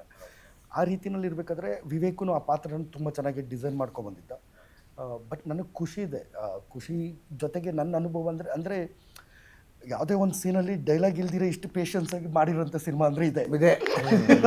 ಯಾಕಂದ್ರೆ ಬರೀ ರಿಯಾಕ್ಷನ್ ಕೊಟ್ಕೊಂಡು ಎಲ್ಲರೂ ಡೈಲಾಗ್ ಹೇಳೋದಕ್ಕೆ ಹೆಂಗೆ ಅಂದರೆ ಬೇರೆಯವ್ರದ್ದು ಡೈಲಾಗ್ಸ್ ನಂದು ಪಾತ್ರ ಕೂಡ ಒಂದು ಸ್ವಲ್ಪ ಅಂಡರ್ ಕರೆಂಟ್ ಇರೋದ್ರಿಂದ ನಾನು ಮತ್ತು ಮಂಜಪ್ಪ ಜೊತೆಗಿದ್ರೆ ಏನಾರು ಮಾಡಬೇಕಲ್ಲ, ಅದಕ್ಕೆ ಇಬ್ಬರು ಒಬ್ಬರು ನೋಡ್ಕೊಳ್ಳೋದು. ಆಮೇಲೆ ಎಲ್ಲವೂ ಆಮೇಲೆ ಅದರಲ್ಲಿ ಏನು ಚಾಲೆಂಜಿಂಗ್ ಆಗಿ ತೊಗೊಂಡೆ ಅಂದರೆ ನನ್ನ ಇವಾಗ ಮಂಜು ಅಂದರೆ ಒಂದು 200 ಚಿಲ್ಲರೆ ಸಿನಿಮಾ ಮಾಡಿದ್ದಾನೆ. ಈ ಸಿನಿಮಾದಲ್ಲಿ ಮಾಡಬೇಕು ಅಂದರೆ ಈ ಪಾತ್ರನೂ ಹೀಗೆಲ್ಲ ನಾನು ಜೀವಿಸ್ಬೇಕು ಅನ್ನೋದು ಒಂದಿತ್ತು ಸರ್. ಅದನ್ನು ತಲೆಯಲ್ಲಿ ಇಟ್ಕೊಂಡೆ ಏನು ಮಾಡಿದೆ, ಪ್ರತಿಯೊಂದು ಸಿನಿಮಾಲು ಪ್ರತಿ ಒಂದರಲ್ಲೂ ನನಗೇನು ಸಿಗುತ್ತೋ ಆ ಸ್ಪೇಸ್ನ ನಾನು ಯುಟಿಲೈಸ್ ಮಾಡ್ಕೊಳ್ಳೇಬೇಕು ಅನ್ನೋದು ತಲೆಯಲ್ಲಿತ್ತು. ಇವಾಗ ಅಣ್ಣ ಬರ್ತಾರೆ, ಇವಾಗ ಅದೇ ಸೀನಲ್ಲಿ ಅಣ್ಣ ಬಂದ್ಬಿಟ್ಟು ಅಣ್ಣ ನಾನು ಆ ಮೀಟಿಂಗಿಗೆ ಪೊಲಿಟಿಕಲಿ ಆ ಮೀಟಿಂಗ್ ಬರ್ಬೋದಾ ಅಂದವಾಗ ಸೈಲೆಂಟ್ ಆದಮೇಲೆ ಅಣ್ಣ ಲಾಸ್ಟಿಗೆ ಅವರು ಹೋಗಾದ್ಮೇಲೆ ತಿರುಗಿ ನೋಡ್ತಾರೆ. ತಿರುಗಿ ನೋಡಿದವಾಗ ನಾನು ತಲೆ ಬಗ್ಸ್ತೀನಿ, ಅಸಹಾಯಕತೆ. ಇವಾಗ ಅಣ್ಣ ಬಂದ್ಬಿಟ್ಟು ದುಡ್ಡು ಕೊಟ್ಬಿಟ್ಟು ಹೇಳ್ತಾರೆ, ಅದನ್ನು ನೋಡ್ತೀನಿ, ಅಬ್ಸರ್ವ್ ಮಾಡ್ತೀನಿ. ಅಬ್ಸರ್ವ್ ಮಾಡಾದ್ಮೇಲೆ ಈ ಪಚ್ಚನಿಗೆ ಹೇಳ್ತೀನಿ, ಯಾಕಂದರೆ ಪಚ್ಚನ ಚಿಕ್ಕ ಹುಡುಗನಿಂದನೂ ನೋಡ್ಕೊಂಡಿದ್ದೀರ. ಬಟ್ ಇವರು ಬಲಗೈ ಬಂಟನೇ ಇರ್ಬೋದು, ಬಟ್ ಪಚ್ಚನ ಚಿಕ್ಕ ಹುಡುಗನಿಂದನೂ ನೋಡ್ಕೊಂಬರ್ತೀನಿ. ಆ ಫ್ಯಾಮಿಲಿ ಟಚ್ಚೂ ಇದೆ, ಎಲ್ಲವೂ ನನಗೆ ಗೊತ್ತು. ಬಟ್ ಏನೂ ಮಾಡೋಕ್ಕಾಗ್ತಿಲ್ಲ. ಅದನ್ನು ಏನೆಲ್ಲ ಮಾಡ್ಬೋದು ಅಂದರೆ ಎದುರುಗಡೆ ಅದನ್ನು ಫೈಟ್ ಮಾಡೋಕ್ಕಾಗಲ್ಲ, ಅದನ್ನು ತಪ್ಪಿಸ್ಬೇಕು, ಒಳ್ಳೆಯವ್ರಿಗೆ ಒಳ್ಳೇದಾಗಲಿ, ಇದನ್ನು ತಪ್ಪಿಸಿ ಹೆಂಗೆ ಮಾಡಬೇಕು ಅನ್ನೋ ಪಾತ್ರ. ಆ ಸೂಕ್ಷ್ಮತೆಗಳನ್ನ ಆ ಇನ್ ಡೀಟೇಲ್ ಕೆಲವೊಂದು ಮೈನ್ಯೂಟ್ ಥಿಂಗ್ಸನ್ನು ಇದು ಮಾಡೋಕ್ಕೆ ಪ್ರಯತ್ನ ಪಟ್ಟೆ. ಬಟ್ ಅದು ಒಂದ್ರ ಮಟ್ಟಿಗೆ ಈ ಜನಗಳೆಲ್ಲ ನೋಡಿ, ಒಂದಷ್ಟು ಜನ ಸಿನಿಮಾ ದಿಗ್ಗಜರು ನೋಡಿ ಅವ್ರ ಬಾಯಿಂದ ಎಲ್ಲ ಒಂದಷ್ಟು ಒಳ್ಳೆ ಅಂದರೆ ಮಂಜುನಿಂದು ತುಂಬಾ ಚೆನ್ನಾಗಿದೆ ಅಂತ. ಅಂದರೆ ಇವಾಗ ಅಣ್ಣ ಸುದೀಪ್ ಅಣ್ಣ ಮನೆಗೆ ಬಂದವರು ಎಲ್ಲರೂ ಪ್ರತಿಯೊಬ್ಬರೂ ಹಿಂದಿನ ಪಾತ್ರಗಳಿಗಿಂತ ವಿಭಿನ್ನವಾಗಿದೆ ಅಂತ. ಶಿವಣ್ಣನೂ ಅಷ್ಟೇ, ಏನ್ರಿ ಈ ಟೆಂಪೋದಲ್ಲಿ ಇನ್ನೊಂದು ಏನಂದರೆ ಇವಾಗ ಮಂಜು ಮಾಡಿರೋ ಇಲ್ಲಿವರೆಗೂ ಸಿನಿಮಾಗಳಲ್ಲಿ ಸುಮಾರು ಸಿನಿಮಾಗಳು ನೋಡೋದು ಎಲ್ಲ ಅಗ್ರೆಷನ್ ಲೆವೆಲ್ ಇದು ಸಟಲ್ ಆಗಿದೆ, ಏನಿಲ್ಲ, ತುಂಬ ಸೆಟಲ್ಡು, ತುಂಬ ಅಂಡರ್ ಕರೆಂಟು, ಆಮೇಲೆ ಎಲ್ಲವನ್ನು ಕಣ್ಣಲ್ಲೇ ಹೇಳುವಂಥದ್ದು ಇದೆ ನೋಡಿ. ಅದನ್ನು ಜನ ಅರ್ಥ ಮಾಡ್ಕೊಳ್ಳೋದಿದೆಯಲ್ಲ, ಅಲ್ಲಿ ನಾವೆಲ್ಲ ಗೆದ್ದಿದ್ದೀವಿ. ಅದನ್ನು ಕೊಡೋ ರಿಯಾಕ್ಷನ್ನ ಕೆಲವು ಕಡೆ ಸೈಲೆನ್ಸ್ ಆಲ್ಸೋ ಸೈಲೆನ್ಸ್ ಟಾಕ್ಸ್. ಖಂಡಿತ ಸರ್. ಅಂದರೆ ಅದು ತುಂಬಾ ಕಲಾವಿದನಿಗೆ ತುಂಬಾ ಕಣ್ಣು ಬಹಳನೇ ಇಂಪಾರ್ಟೆಂಟ್ ಸರ್. ಅಂದರೆ ಇವಾಗ ನಾವು ಸ್ಟೇಜ್ ಮೇಲೆ ಆ್ಯಕ್ಟ್ ಮಾಡ್ತಿರ್ಬೇಕಾದ್ರೆ ಹಾವಭಾವಗಳೂ ದೊಡ್ಡದಾಗುತ್ತೆ. ಇವಾಗ ಕ್ಯಾಮ್ರಾಗೆ ಅಂತಂದರೆ ಕಣ್ಣು ಸಿಕ್ಕಾಪಟ್ಟನೆ. ಇವಾಗ ಒಂದು ಸಲ ಸ್ಟೇಜ್ ಮೇಲೆ ನಾವು 500-600 ಜನ ಆಡಿಯನ್ಸ್ ಇರ್ತೀವಿ, ಒಂದು ಡಿಸಿಷನ್ಸ್ ಇರುತ್ತೆ, ಒಂದು ಹಾವಭಾವಗಳಲ್ಲಿ ತುಂಬಾ ಹೇಳಬೇಕಾಗುತ್ತೆ, ಡೈಲಾಗ್ಸಲ್ಲಿ ಅದನ್ನು ರೀಚ್ ಮಾಡಬೇಕಾಗುತ್ತೆ. ಇವತ್ತು ಟೆಕ್ನಿಕಲಿ ಆ ಥರದ್ದೆಲ್ಲ ಇದ್ದಾಗ ಒಂದು ಕ್ಲೋಸಪ್, ಒಂದು ಇದರಲ್ಲಿ ಮೆಥಡ್ ವೈಸ್ ನೀವು ರಂಗಭೂಮಿಯಲ್ಲಿ ಹಾಕಿರುವಷ್ಟು ಎಫರ್ಟ್ ಇರುವಂಥ ಒಂದು ರೋಲ್ ಇದು. ತುಂಬಾ ಖುಷಿ. ಅಲ್ಲ, ನೀವು ಇವಾಗ ನಿಮ್ಮ ಕಣ್ಣು ತಪ್ಪಿಸಿ ನಾವು ಎಲ್ಲ ಒಂದು ಕಡೆ ಹಿಂಗಂದ್ರೆ ಇಲ್ಲೆಲ್ಲ ರಿಯಾಕ್ಷನ್ ಕೊಟ್ಬಿಡ್ಬೋದು. ಅಲ್ಲಿ ಕ್ಯಾಮ್ರಾ ಕಣ್ಣಿಗೆ ನೀವು ತಪ್ಸೋಕ್ಕೆ ಸಾಧ್ಯನೇ. ಆಮೇಲೆ ಎಲ್ಲದಕ್ಕಿಂತ ಇಂಪಾರ್ಟೆಂಟ್ ಏನಂದರೆ ಈ ಪಾತ್ರ ನಾನು ನಿಭಾಯಿಸಿ ಈ ಸಿನಿಮಾ ರಿಲೀಸ್ ಆದಮೇಲೆ ನನಗೆ ಪ್ರತಿ ಸಲವೂ ಒಂದು ಇದಿದೆ ಸರ್. ಅಂಬಿನಿಂಗ್ ವಯಸ್ಸಾಯಿತು ಟೈಮಲ್ಲಿ ನಾನು ಡೈರೆಕ್ಟರ್ಗೆ ಮತ್ತು ಸಂಚಿತಿಗೆ ಹೇಳಿದ್ದೆ, ಈ 10 ದಿನ ನಂದೇನು ಕ್ಯಾರೆಕ್ಟರ್ ಇದೆಯೋ 10 ದಿನದಲ್ಲಿ ನಾನು ಒಂದು ಸಲ ಆದರೂ ಸುದೀಪ್ ಸರ್ ಕೈಯಲ್ಲಿ ಶಬಾಷ್ ಅನ್ಸ್ಕೊತೀನಿ ಅಂತ. ಅದನ್ನು ಲಾಸ್ಟಲ್ಲಿ ಅನ್ಸ್ಕೊಂಡೆ, ಆ ಫೈಟಿಂಗು ಆ ಟೈಮಲ್ಲಿ ಅನ್ಸ್ಕೊಂಡೆ. ಅದೇ ಮ್ಯಾಕ್ಸ್ ಟೈಮಲ್ಲಿ ಹೇಳಿದ್ದೆ. ಮ್ಯಾಕ್ಸ್ ಟೈಮಲ್ಲೂ ಸುಮಾರು ಜನಕ್ಕೆ ಹೇಳಿದ್ದೆ, ನೋಡಿ ಇನ್ನು 1 ವೀಕಲ್ಲಿ ನಾನು ಆ್ಯಕ್ಟ್ ಮಾಡಬೇಕಾದ್ರೆ ಸುದೀಪ್ ಸರ್ ಕೈಯಲ್ಲಿ ಒಂದು ಸೀನ್ಗಾದರೂ ಶಬಾಷ್ ಅನ್ಸ್ಕೊತೀನಿ ಅಂತ. ಅದು ವಿತಿನ್ 2 ಡೇಸ್ 3 ಡೇಸಲ್ಲೇ ಆಗೋಯ್ತು. ಅಂದರೆ ಏನಕ್ಕೆ ಅಂದರೆ ಅವರು ನನಗೊಂಥರ ಗುರುಗಳು ಸರ್. ಅಂದರೆ ಅವ್ರ ಜೊತೆ ನಾನು ಪ್ರತಿ ಸಲವೂ ಅವ್ರ ಮನೆಗೆ ಹೋದಾಗ, ಪ್ರತಿ ಸಲವೂ ಅವ್ರ ಮನೆಯಲ್ಲಿ ಏನೋ ಒಂದು ಶುಭ ಕಾರ್ಯಗಳಿಗೆ ಇನ್ನೊಂದು ಮತ್ತೊಂದಕ್ಕೆಲ್ಲ ಕರೆದವಾಗ ಅವರು ಡಿಸ್ಕಸ್ ಮಾಡೋದೇ. ಅಂದರೆ ಯಾವುದೋ ಒಂದು ಸಿನಿಮಾ ಅದರ್ ಲ್ಯಾಂಗ್ವೇಜದೇ ಆಗಲಿ ಯಾವುದೇ ಆಗಲಿ, ನಮ್ಮ ಸಿನಿಮಾಗಳೇ, ಆ ಸಿನಿಮಾಗಳೆಲ್ಲ ನೋಡಿ ಆ ಸಿನಿಮಾಗಳಲ್ಲಿ ಇರೋಂಥ ಒಬ್ಬ ಕಲಾವಿದನ ಬಗ್ಗೆ, ಆ ಸಿನಿಮಾ ಸಬ್ಜೆಕ್ಟ್ ಬಗ್ಗೆ ಇವೆಲ್ಲ ಮಾತಾಡ್ತಿರ್ಬೇಕಾದ್ರೆ ಆಮೇಲೆ ಅವ್ರ ಜೊತೆ ಮ್ಯಾಕ್ಸಲ್ಲಿ 1 ಇಯರ್ ಎಕ್ಸ್ಪೀರಿಯನ್ಸ್ ಇದೆಯಲ್ಲ ಸರ್, ಅವ್ರು ಎಷ್ಟು ವರ್ಕ್ ಮಾಡ್ತಾರೆ ಅಂದರೆ, ಇವಾಗ ನನಗೆ ಈ ಚಾನ್ಸ್ ಸಿಕ್ಕಿದೆ ಸರ್, ಇವಾಗ ಮ್ಯಾಂಗೋ ಪಚ್ಚದಲ್ಲಿ ಒಂದು ಎಕ್ಸ್ಪ್ರೆಷನ್ ಕೊಡೋ ಚಾನ್ಸ್ ಸಿಕ್ಕಿದೆ ಅಂದರೆ ಆ ಟೈಮ್ ನಾನು ವೇಸ್ಟ್ ಮಾಡ್ಕೊಂಬಿಟ್ರೆ ಮತ್ತೆ ಸಿಗಲ್ಲ ಸರ್. ಆ ಟೈಮಲ್ಲಿ, ಆ ಸೂಕ್ಷ್ಮತೆ ಟೈಮಲ್ಲಿ ಆ 30 ಸೆಕೆಂಡ್ 1 ಮಿನಿಟೇ ಇರೋದು. ಅಂದರೆ ಏನು ಹಾಫ್ ಆನ್ ಅವರ್ 1 ಅವರ್ ಇರುತ್ತೋ ಆ ಟೈಮನ್ನು ಯೂಟಿಲೈಸ್ ಮಾಡ್ಕೋಬೇಕು ಕ್ಯಾಮ್ರಾ ಮುಂದೆ ಅಂತ. ಆಮೇಲೆ ಪ್ರಿಪ್ರೇಷನ್ 1 ಅವರ್ 1.5 ಅವರ್ ಲೈಟಿಂಗು ಬೇರೆದಕ್ಕೆಲ್ಲ ಇರುತ್ತೆ. ಆ ಟೈಮಲ್ಲಿ ನೀನು ಹೆಂಗೆ ಬೇಕಾದರೂ ರಿಲ್ಯಾಕ್ಸ್ ಆಗ್ಬೋದು. ಅವೆಲ್ಲನೂ ಅಂದರೆ ಇವತ್ತು ಈ ಸಿನಿಮಾ ನೋಡಿದಾಗ, ಮ್ಯಾಂಗೋ ಪಚ್ಚ ಸಿನಿಮಾ ನೋಡಿದಾಗ ಸುದೀಪ್ ಸರ್ದು ಹೆಂಗೆ ರಿಯಾಕ್ಷನ್ ಇರುತ್ತೆ ಅಂತ ಬರುತ್ತೆ. ಆಮೇಲೆ ಕರ್ನಾಟಕದ ಜನತೆದು ಹೆಂಗೆ ರಿಯಾಕ್ಷನ್ ಇರುತ್ತೆ ಅಂತ ಬರುತ್ತೆ. ಆಮೇಲೆ ಈ ಸಿನಿಮಾನ ಸುಮಾರಷ್ಟು ಜನ ಕರ್ನಾಟಕದ ದಿಗ್ಗಜರು, ಅಂದರೆ ಸಿನಿಮಾ ದಿಗ್ಗಜರು ಸುಮಾರು ಜನ ನೋಡ್ತಾರೆ. ಇವತ್ತು ಶಿವಣ್ಣ ಹೇಳಿದ್ದಕ್ಕೆ ಭಾಳ ಚೆನ್ನಾಗಿ ಮಾಡಿದ್ಯಪ್ಪ, ಅದೇನು ಈ ಟೆಂಪ ಇರೋದು ಅಂದರೆ ಈ ಖುಷಿ ಇದೆಯಲ್ಲ ಸರ್ ಒಬ್ಬ ಕಲಾವಿದನಿಗೆ. ಎಷ್ಟೇ ಪೇಮೆಂಟ್ ತೊಗೊಂಡು ಎಷ್ಟೇ ಕೋಟಿಗಳಿದ್ರೂ ದುಡ್ಡು ಅದಕ್ಕೆ ಖರ್ಚಾಗ್ಬಿಡುತ್ತೆ ಸರ್. ಒಂದು ಸಿನಿಮಾ ಅನ್ನೋದಿದ್ದರೆ ಇವಾಗ ರಾಜ್ಕುಮಾರ್ ಅಣ್ಣವ್ರದ್ದು, ಶಂಕರ್ ನಾಗು ಸರ್ದು, ವಿಷ್ಣುವರ್ಧನ್ ಸರ್ದು, ಇವ್ರದ್ದೆಲ್ಲ ಸಿನಿಮಾಗಳು ಅಂತ ತೊಗೊಂಡಾಗ ಆ ಸಿನಿಮಾ ಯಾವತ್ತಿಗೂ ಸಾಯಲ್ಲ, ಆ ಪಾತ್ರಗಳು ಯಾವತ್ತಿಗೂ ಸಾಯಲ್ಲ. ಅದನ್ನು ನಾವು ನಿಭಾಯಿಸೋಕ್ಕೆ ಪ್ರಯತ್ನ ಪಡಬೇಕಷ್ಟೆ. ಅದು ಬಿಟ್ಟರೆ ಬೇರೆದು ಏನಿಲ್ಲ ಸರ್. ಇವತ್ತಿಗೂ ಮಯೂರಣ್ಣನಿಗೆ ನಾನು ಭಾಳ ಮಯೂರಣ್ಣ ತರಲೆ ಅಂದರೆ ತರಲೆ ಸ್ಪಾಟಲ್ಲಿ. ಮಯೂರಣ್ಣ ಓಪ್ಲೇಸ್ ಫೆಲೋ ಥರ ಇರ್ತಾನೆ ಸ್ಪಾಟಲ್ಲಿ. ಅಂದರೆ ಮಯೂರಣ್ಣನ ನೋಡಿದ್ರೆ ಓಪ್ಲೇಸ್ ಫೆಲೋ ಥರ ಹೆಂಗೆ ಅನಿಸುತ್ತೆ ಅಂದರೆ, ಎಲ್ಲರೂ ಮಾತಾಡಿಸ್ಕೊಂಡು ಎಲ್ಲರೂ ಇದು ಅಂದ್ಕೊಂಡು ಎಷ್ಟು ಕ್ಯೂಟಾಗಿ ಮಾತಾಡಿಸ್ಕೊಂಡು ನನಗೆ ಹಂಗೆ ಅನಿಸೋದು. ಕೆಲವೊಂದು ಟೈಮ್ ನಾನು ಯಾವುದೋ ಒಂದು ಸೀನಲ್ಲಿ ಇರ್ತೀನಿ, ಯಾವುದೋ ಒಂದು ಸೀನಲ್ಲಿ ಇದ್ದಾಗ ಏನೋ ಮಾತಾಡ್ಸೋಕ್ಕೆ ಬರ್ತಾರೆ, ಏನೋ ಇದನ್ನಕ್ಕೆ ಬರ್ತಾರೆ, ನಾನು ಹಾಗೆ ತರಲೆ. ಮಯೂರಣ್ಣ ಏನು ಮಯೂರಣ್ಣ ಇವಾಗ ಸಿನಿಮಾ ಬಿಡಮ್ಮ ಅಂತಾರೆ. ನೋಡಿದ್ರೆ ಕ್ಯಾಮ್ರಾ ಮುಂದೆ ಹೋದರೆ ಆ ಪಾತ್ರಕ್ಕೆ ಏನು ಬೇಕು ನಾಗಪ್ಪನಾಗಿ ಮುಳುಗೋಗಿರ್ತಾರೆ. Flash of second switch on switch ಆಫಲ್ಲಿ ಇರ್ತಾರೆ. ಅಂದರೆ ಈ ಥರ ಅಂದರೆ ಇವ್ರಿಗೂ ಅಷ್ಟೇ ಅಲ್ವ, ನಾನು ಸೇಮ್ ಇವಾಗ ನಾಗಪ್ಪ ಅನ್ನೋ ಕ್ಯಾರೆಕ್ಟರ್ ಉಳಿದೋಯ್ತಾರೆ ಮಯೂರಣ್ಣದ್ದು. ಯಾಕಂದ್ರೆ ಸುಮಾರು ವರ್ಷದಿಂದ ನಾವು ಒಂದೇ ಸಿನಿಮಾದಲ್ಲಿ ಆ್ಯಕ್ಟ್ ಮಾಡಿರೋದು ಇದೇ ಫಸ್ಟ್ ಟೈಮ್. ಅವ್ರ ತಂದೆಯವರು ಡೈರೆಕ್ಷನ್ ಮಾಡಿರೋ ಸಿನಿಮಾದಲ್ಲಿ ಆ್ಯಕ್ಟ್ ಮಾಡಿದ್ದಾರೆ. ಬಟ್ ಇವ್ರ ಜೊತೆ ನಾನು ಕೆಲವೆಲ್ಲ ಹೋದಾಗ ನಾನು ಇವಾಗಲೂ ಹೇಳೋದು ಮಂಜು ಬಗ್ಗೆ ಏನಂದರೆ, ಹಿಂಗಿಂದ ಬಂದಿರೋ ಗ್ರಾಫು ಏನು ಆರ್ಟ್ ಡಿಪಾರ್ಟ್ಮೆಂಟ್ ಮಾಡಿಕೊಂಡು ಹೌದೌದು ಎಲ್ಲ ಕೆಲಸ ಬೆಳ್ಕೊಂಬಂದಿರೋದು ಇವತ್ತು ನನಗೆ ಖುಷಿ ಆಗುತ್ತೆ, ನನಗೆ ಹೆಮ್ಮೆ ಅನಿಸುತ್ತೆ. Manju super Guru is made is ಅವ್ರದ್ದೇ ಆದಂಥ ಒಂದು ಪ್ಲ್ಯಾಟ್ಫಾರ್ಮ್ ರೆಡಿ ಮಾಡಿ ಇಟ್ಕೊಂಡಿದ್ರು. ಎಲ್ಲ ಮಂಜಣ್ಣ ಅನ್ಕೊಂಡು ಜನ ಮಾತಾಡೋದು ಖುಷಿ ಆಗುತ್ತೆ. ಆಮೇಲೆ ಕೆಲವರು ಇರ್ತಾರೆ ಆ ಖುಷಿನ ಬೇರೆ ರೀತಿಯಲ್ಲಿ ತೋರಿಸ್ಕೊತಾರೆ. ಬಟ್ ನಾವು ಇರೋದನ್ನೇ ನಿಜಾಂಶ ಹೇಳಿ ನಿಜವಾಗ್ಲೂ ಮಂಜು, ನಮ್ಮ ಮನೆಲ್ಲ ಥಿಯೇಟ್ರ್ಗಳು ವಿಸಿಟ್ಗಳಿಗೆಲ್ಲ ಹೋಗಿದ್ದು ಅಂದರೆ ಬಿಫೋರ್ ಸಿನಿಮಾ ರಿಲೀಸ್ ಒಂದಷ್ಟು ಕಡೆ ನಾವು ಓಡಾಡ್ಕೊಂಬಂದು ಎಷ್ಟು ಜನ ಎಷ್ಟು ಪ್ರೀತಿ ತೋರಿಸ್ತಾರೆ ಮಂಜು ಬಗ್ಗೆ. ಇನ್ನು ನಿಜವಾಗ್ಲೂ ನಂಗೆ ಖುಷಿ ಆಯ್ತು. ಮಯೂರಣ್ಣ ನೈಟ್ ಡ್ಯೂಟಿ ನಾಗಪ್ಪ ಪಾತ್ರ ಬಂತಲ್ಲ, ಇನ್ನು ನೈಟ್ ಶಿಫ್ಟ್ ಎಲ್ಲ ಕ್ಲೋಸು ಮಯೂರಣ್ಣ. ಇನ್ನೇನಿದ್ರೆ ಡೇ ಶಿಫ್ಟ್ ಅಷ್ಟೇ, ನೈಟ್ ಶಿಫ್ಟ್ ಮಾಡೋಕ್ಕೆ ಟೈಮೇ ಇರಲ್ಲ.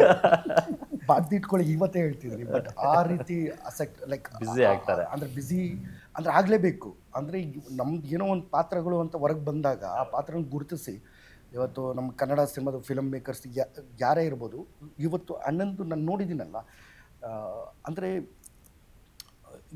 ಹೆಂಗೆ ಹೇಳೋದು, ನಾವೇ ಅಂದರೆ ಹೆಂಗಾಗ್ಬಿಟ್ಟಿದೆ ಗೊತ್ತಾ ಸರ್ ಇವತ್ತು ಕನ್ನಡ ಇಂಡಸ್ಟ್ರಿ. ನಾವೇ ಕಲಾವಿದರು ಬೇಡ್ಕೊಳತ್ರ ಇವತ್ತು ಹೆಂಗೋ ಡಿಜಿಟಲ್ ಲೈಕ್ ಒಂದಷ್ಟು ಕ್ಯಾಮ್ರಾಗಳು ಒಂದು ಏನು ಬೇಕಾದರೂ ಇದನ್ಬೋದು ಅಂದಾಗ, ಇವಾಗ ಕಲಾವಿದರಿಗೆ ಆ ಪಾತ್ರಕ್ಕೆ ಸೂಟ್ ಆಗುವಂಥ ಕಲಾವಿದರು ಆ ಪಾತ್ರಕ್ಕೆ ಹಾಕ್ಕೊಳ್ಳುವಂಥದ್ದು ಎಲ್ಲವೂ ಓಕೆ. ಇನ್ನು ಒಂದು ಕೆಲವೊಂದು ಕಡೆ ಎಲ್ಲ ಹೆಂಗಾಗ್ಬಿಟ್ಟಿದೆ ಅಂದರೆ, ಏನೋ ಒಂದು ಸಿನಿಮಾ ಮಾಡಿಬಿಡೋಣ, ಹೆಂಗೋ ಮಾಡಿಬಿಡೋಣ, ಮೇಕಿಂಗ್ ಮಾಡಿಬಿಡೋಣ ಅನ್ನೋದು ಒಂದಷ್ಟು ಇರುತ್ತೆ. ಹಾಗಾಗಿ ಸಂಚಿತ ಹಂಗಲ್ಲ. ನಾನು ಇದನ್ನು ಯಾಕೆ ಹೇಳಕ್ಕೆ ಬಂದೆ ಅಂದರೆ, ಎಷ್ಟೋ ಜನ ದುಡ್ಡಿರೋರು ಅವ್ರ ಮಗನ ಲಾಂಚ್ ಮಾಡಬೇಕು ಅಂತೇಳಿ, ಎಷ್ಟೋ ರಿಯಲ್ ಎಸ್ಟೇಟ್ ಇನ್ನೊಂದು ಮತ್ತೊಂದು ಮಾಡೋರು ಅವರೆಲ್ಲ ಬಂದು ಒಂದೊಂದು ಸಿನಿಮಾ 2 ಸಿನಿಮಾಗೆ ಪಾಪ ಇದಾಗೋಗಿರ್ತಾರೆ. ಇಲ್ಲ ಎಲ್ಲರ ತಲೆ ಏನಂದರೆ, ಒಂದೇ ಸರಿ ಒಂದು ಸೂಪರ್ ಸ್ಟಾರ್ ಆಗ್ಬಿಡ್ಬೇಕು ನನ್ನ ಮಗ. ಯಾಕಂದರೆ ಅವ್ರು ನೋಡ್ಕೊಂಬಂದಿರೋದು ಎಲ್ಲ ಆ್ಯಕ್ಷನ್ ಸಿನಿಮಾಗಳು ನೋಡ್ಕೊಂಬಂದಿರ್ತಾರೆ. ಸರ್ ನಿಮ್ಮ ಮಗ ಹಿಂಗೆ ಎಂಟ್ರಿ ಕೊಟ್ಟಿದ್ದ ತಕ್ಷಣ ಇಲ್ಲಿಂದ 50 ಜನ ಬರ್ತಾರೆ ಸರ್, ಇಲ್ಲಿಂದ 50 ಎಲ್ಲರಿಗೂ ಒಂದೇ ಏಟು ಸರ್, ಅವೆಲ್ಲ ಒಂದೇ ಏಟಿಗೆ ಮುಗಿದೋಗುತ್ತೆ ಒಂದೇ ಸಿನಿಮಾದಲ್ಲಿ ಅಷ್ಟೇ. So slow and steady wins the race ಅನ್ನೋದು ಏನು, ಅದನ್ನು ಯಾರು ಸುಮ್ಮನೆ ಗಾದೆ ಮಾತು ಬರ್ದಿಲ್ಲ ಬಿಡಿ. ಮಯೂರ್ ಸರ್, ನಿಮ್ಗೆ ಎಷ್ಟು ಚಿತ್ರರಂಗದ ಮೇಲೆ ಅಸಮಾಧಾನ ಇದೆ, ಅಥವಾ ನೀವು ಮಾಡಿದಂಥ ತಪ್ಪುಗಳಿಂದ ಆಗಿದ್ದ, ಅಥವಾ ನಿಮ್ಮ ಆಯ್ಕೆಗಳಿಂದ ಆಗಿದ್ದ? ಗ್ಯಾರಂಟಿ ನ್ಯೂಸಿಂದ ಗ್ಯಾರಂಟಿ ಯಾಕೆ ಮಯೂರ್ ಪಟೇಲ್ ಅವರು ಸ್ವಲ್ಪ ಅಂದರೆ ಹಿಂದೆ ಬಿದ್ದೋಗಿದ್ರು ಅಂತಕ್ಕಂಥ ಮಾತುಗಳು? ಇಲ್ಲ, ಇದು ನಾನು ನಿಜಾಂಶ. ನಾನು ಯಾವತ್ತೂ ಹಿಂದೆ ಒಂದು ಮುಂದೆ ಒಂದು ಮಾತಾಡೋಕ್ಕೆ ಬರೋಲ್ಲ. ಏನಿದ್ರು ಡೈರೆಕ್ಟಾಗಿ ಆನ್ ದ ಫೇಸ್ ಮಾತಾಡ್ತೀನಿ. ಈ ಸಿನಿಮಾ ರಂಗದಲ್ಲಿ ನಾನು ಎಂಟ್ರಿ ಕೊಟ್ಟಾಗ ನನಗೆ ವಯಸ್ಸು ಭಾಳ ಚಿಕ್ಕದು. ನಮ್ಮ ತಂದೆಯವ್ರಿಗೆ ಏನೇ ಗೊತ್ತಿರ್ಬೋದು, ಅವ್ರು ಹೇಳಿದ್ದೇನೆಂದರೆ, ಇದು ನಿನ್ನ ಕೆಲಸ, ಏನು ಸರಿ ಏನು ತಪ್ಪು ಅನ್ನೋದು ನೀನು ಯೋಚನೆ ಮಾಡಿ ನೀನು ಮಾಡೋದು, ಆಯಿತಾ? ಅಂತ. ನಾವು ನಿನ್ನ ತಂದೆ ನಿನಗೇನಂದರೆ ಎಂಡ್ ಆಫ್ ದ ಡೇ ಕೆಲಸ ಮುಗಿಸ್ಕೊಂಡು ಮನೆಗೆ ಬಂದಾಗ ಕೂತು ಹೆಂಗೆ ನಡೀತಪ್ಪ ಇವತ್ತು ಅಂತ ಕೇಳೋದು ಅಷ್ಟೇ ಹೊರತು ನಿನ್ನ ಡಿಸಿಷನ್ಸಲ್ಲಿ ನಾವು ಕೈ ಹಾಕಿ ಅದನ್ನು ಹಾಳು ಮಾಡೋಂಥ ಕೆಲಸ ನಾನು ಮಾಡಲ್ಲ ಅಂತ ಅವರ ಒಂದು ಡಿಸಿಷನ್. ಸೊ ಆ ಒಂದು ಚಿಕ್ಕ ವಯಸ್ಸಲ್ಲಿ ಬಂದ್ಬಿಟ್ವ ನಮಗೆ ಏನು ಸರಿ ಏನು ತಪ್ಪು ಗೊತ್ತಿಲ್ಲ. ಅಣ್ಣ ಅಂದಿದ್ದ ತಕ್ಷಣ ಅಯ್ಯೋ ಅಣ್ಣ ಅಂದ್ಬಿಟ್ಟು ಹಂಗೆ ಕರ್ಗೋಗ್ಬಿಡೋದು. ಸೊ ಈ ಥರದ್ದೆಲ್ಲ ಆಗಿದೆ. ಸುಮಾರು ಜನ ಬಂದು ಸ್ಕ್ರಿಪ್ಟ್ಗಳು ಹೇಳಿ ಆ ಸ್ಕ್ರಿಪ್ಟಿಗೆ ಅಂತ ಇನ್ನೊಂದು 10 ಜನ ನಿಂತ್ಕೊಂಡು ಏನು ಸ್ಕ್ರಿಪ್ಟ್ ಗೊತ್ತಾಣ, ಹೌದಾ ಅಷ್ಟು ಚೆನ್ನಾಗಿದೆ ಸ್ಕ್ರಿಪ್ಟು, ಓಕೆ ಒಪ್ಕೊಂಬಿಡೋದು. ಸೊ ಈ ಥರ ಎಲ್ಲ ಕೆಲವೆಲ್ಲ ನಾನು ರಾಂಗ್ ಸ್ಕ್ರಿಪ್ಟ್ಗಳು ಸೆಲೆಕ್ಟ್ ಮಾಡಿದ್ದೀನಿ. ಇನ್ನು ಕೆಲವು ಇದರಲ್ಲಿ ನನಗೆ ತಿಳಿವಿರಲಿಲ್ಲ ಅಷ್ಟು, ಹಾಗಾಗಿ ನಾನು ಯಾಮಾರಿದ್ದೀನಿ. ಅದೆಲ್ಲ ಆದಮೇಲೆ ನನಗೆ ಒಂದು ಸ್ವಲ್ಪ ಯಾವಾಗ ನಮ್ಮದು ಅನಲಾಗಿಂದ ಹೋಗಿ ಡಿಜಿಟಲ್ ಆಯಿತು ಅದನ್ನು ಅರ್ಥ ಮಾಡ್ಕೊಳ್ಳಿಕ್ಕೆ ನನಗೆ ಸ್ವಲ್ಪ ಸಮಯ ಬೇಕಾಗಿತ್ತು. ಅಷ್ಟರೊಳಗೆ ಒಂದು ಸ್ವಲ್ಪ ನನಗೂ ಸಿನಿಮಾಗೂ ಒಂಚೂರು ಆ ಕಡೆ ಈ ಕಡೆ ಒಂಚೂರು ಮೂನ್ಸ್ಗಳಾಯಿತು. ಸೊ ಅದನ್ನೇ ನಾನು ಯಾವಾಗಲೂ ಹೇಳ್ತಾ ಇರ್ತೀನಿ, ಸಿನಿಮಾ ನನಗೊಂಥರ ಗರ್ಲ್ ಫ್ರೆಂಡ್ ಇದ್ದಂಗೆ. ಬಾಯ್ ಫ್ರೆಂಡ್ ಗರ್ಲ್ ಫ್ರೆಂಡ್ಗೆ ಆವಾಗ ಜಗಳ ಆಗುತ್ತೆ, ಹಂಗೆ ಜಗಳ ಆಯಿತು, ದೂರ ಆದ್ವಿ. ಸೊ ಇವಾಗ ಗರ್ಲ್ ಫ್ರೆಂಡ್ ತಿರುಗಿ ನೋಡಿ ಒಂದು ಸ್ಮೆಲ್ ಕೊಟ್ಟರು, ಮತ್ತೆ ವಾಪಸ್ ಬಂದಿದ್ವಿ, ಮತ್ತೆ ಲವ್ ಸ್ಟೋರಿ ಇವಾಗ ಸ್ಟಾರ್ಟ್ ಆಗುತ್ತೆ ಅಷ್ಟೇ.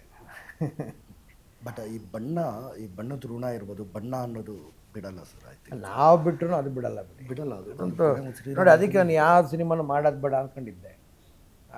ಲಾಕ್ಡೌನ್ಗಿಂತ ಮುಂಚೆ ಒಂದು ಸ್ಕ್ರಿಪ್ಟ್ ಮಾಡ್ಕೊಂಡು ರಾಜೀವ ಅಂತ ಒಂದು ಸಿನಿಮಾ ಬಂತು.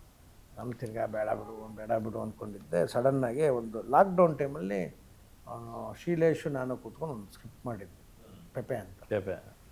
ಸೊ ಅದಾಗಿ ಕರೆಕ್ಟಾಗಿ 2023 ಆ ಸಿನಿಮಾ ಟೇಕ್ ಆಫ್ ಆಯಿತು. ಯಾರು ನಾವು ವಿನಯ್ ಅವ್ರನ್ನ ಹಾಕ್ಕೊಂಡು ಮಾಡೋದು ಸಿನಿಮಾನ.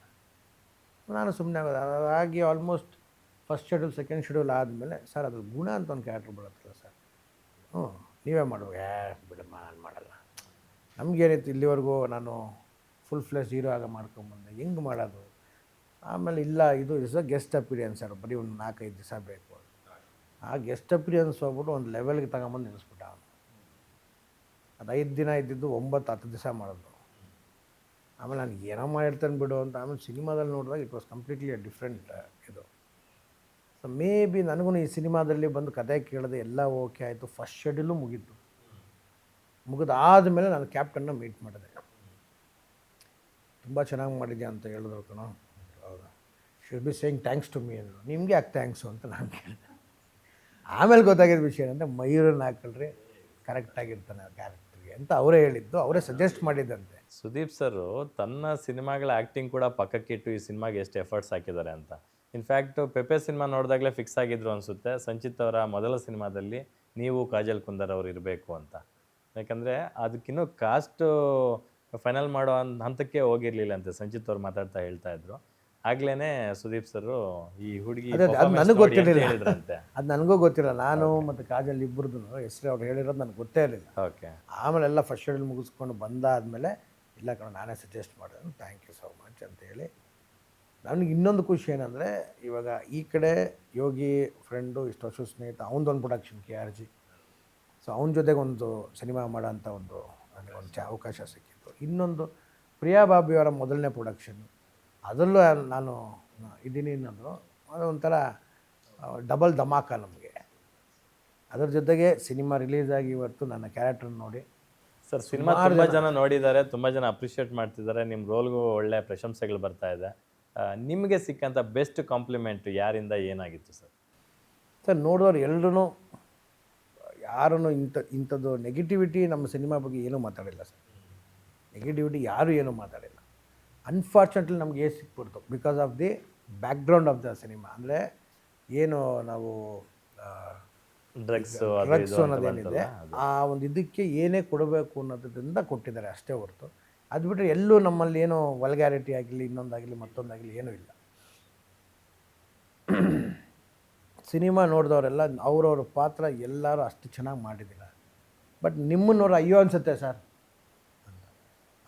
ಅದೇ ಬೇಕಾಗಿದ್ದಿದೆ ಆ್ಯಕ್ಚುಲಿ. ಆ ಕ್ಯಾರೆಕ್ಟ್ರಿಗೆ ಬೇಕಾಗಿರೋದೇ ಅದು.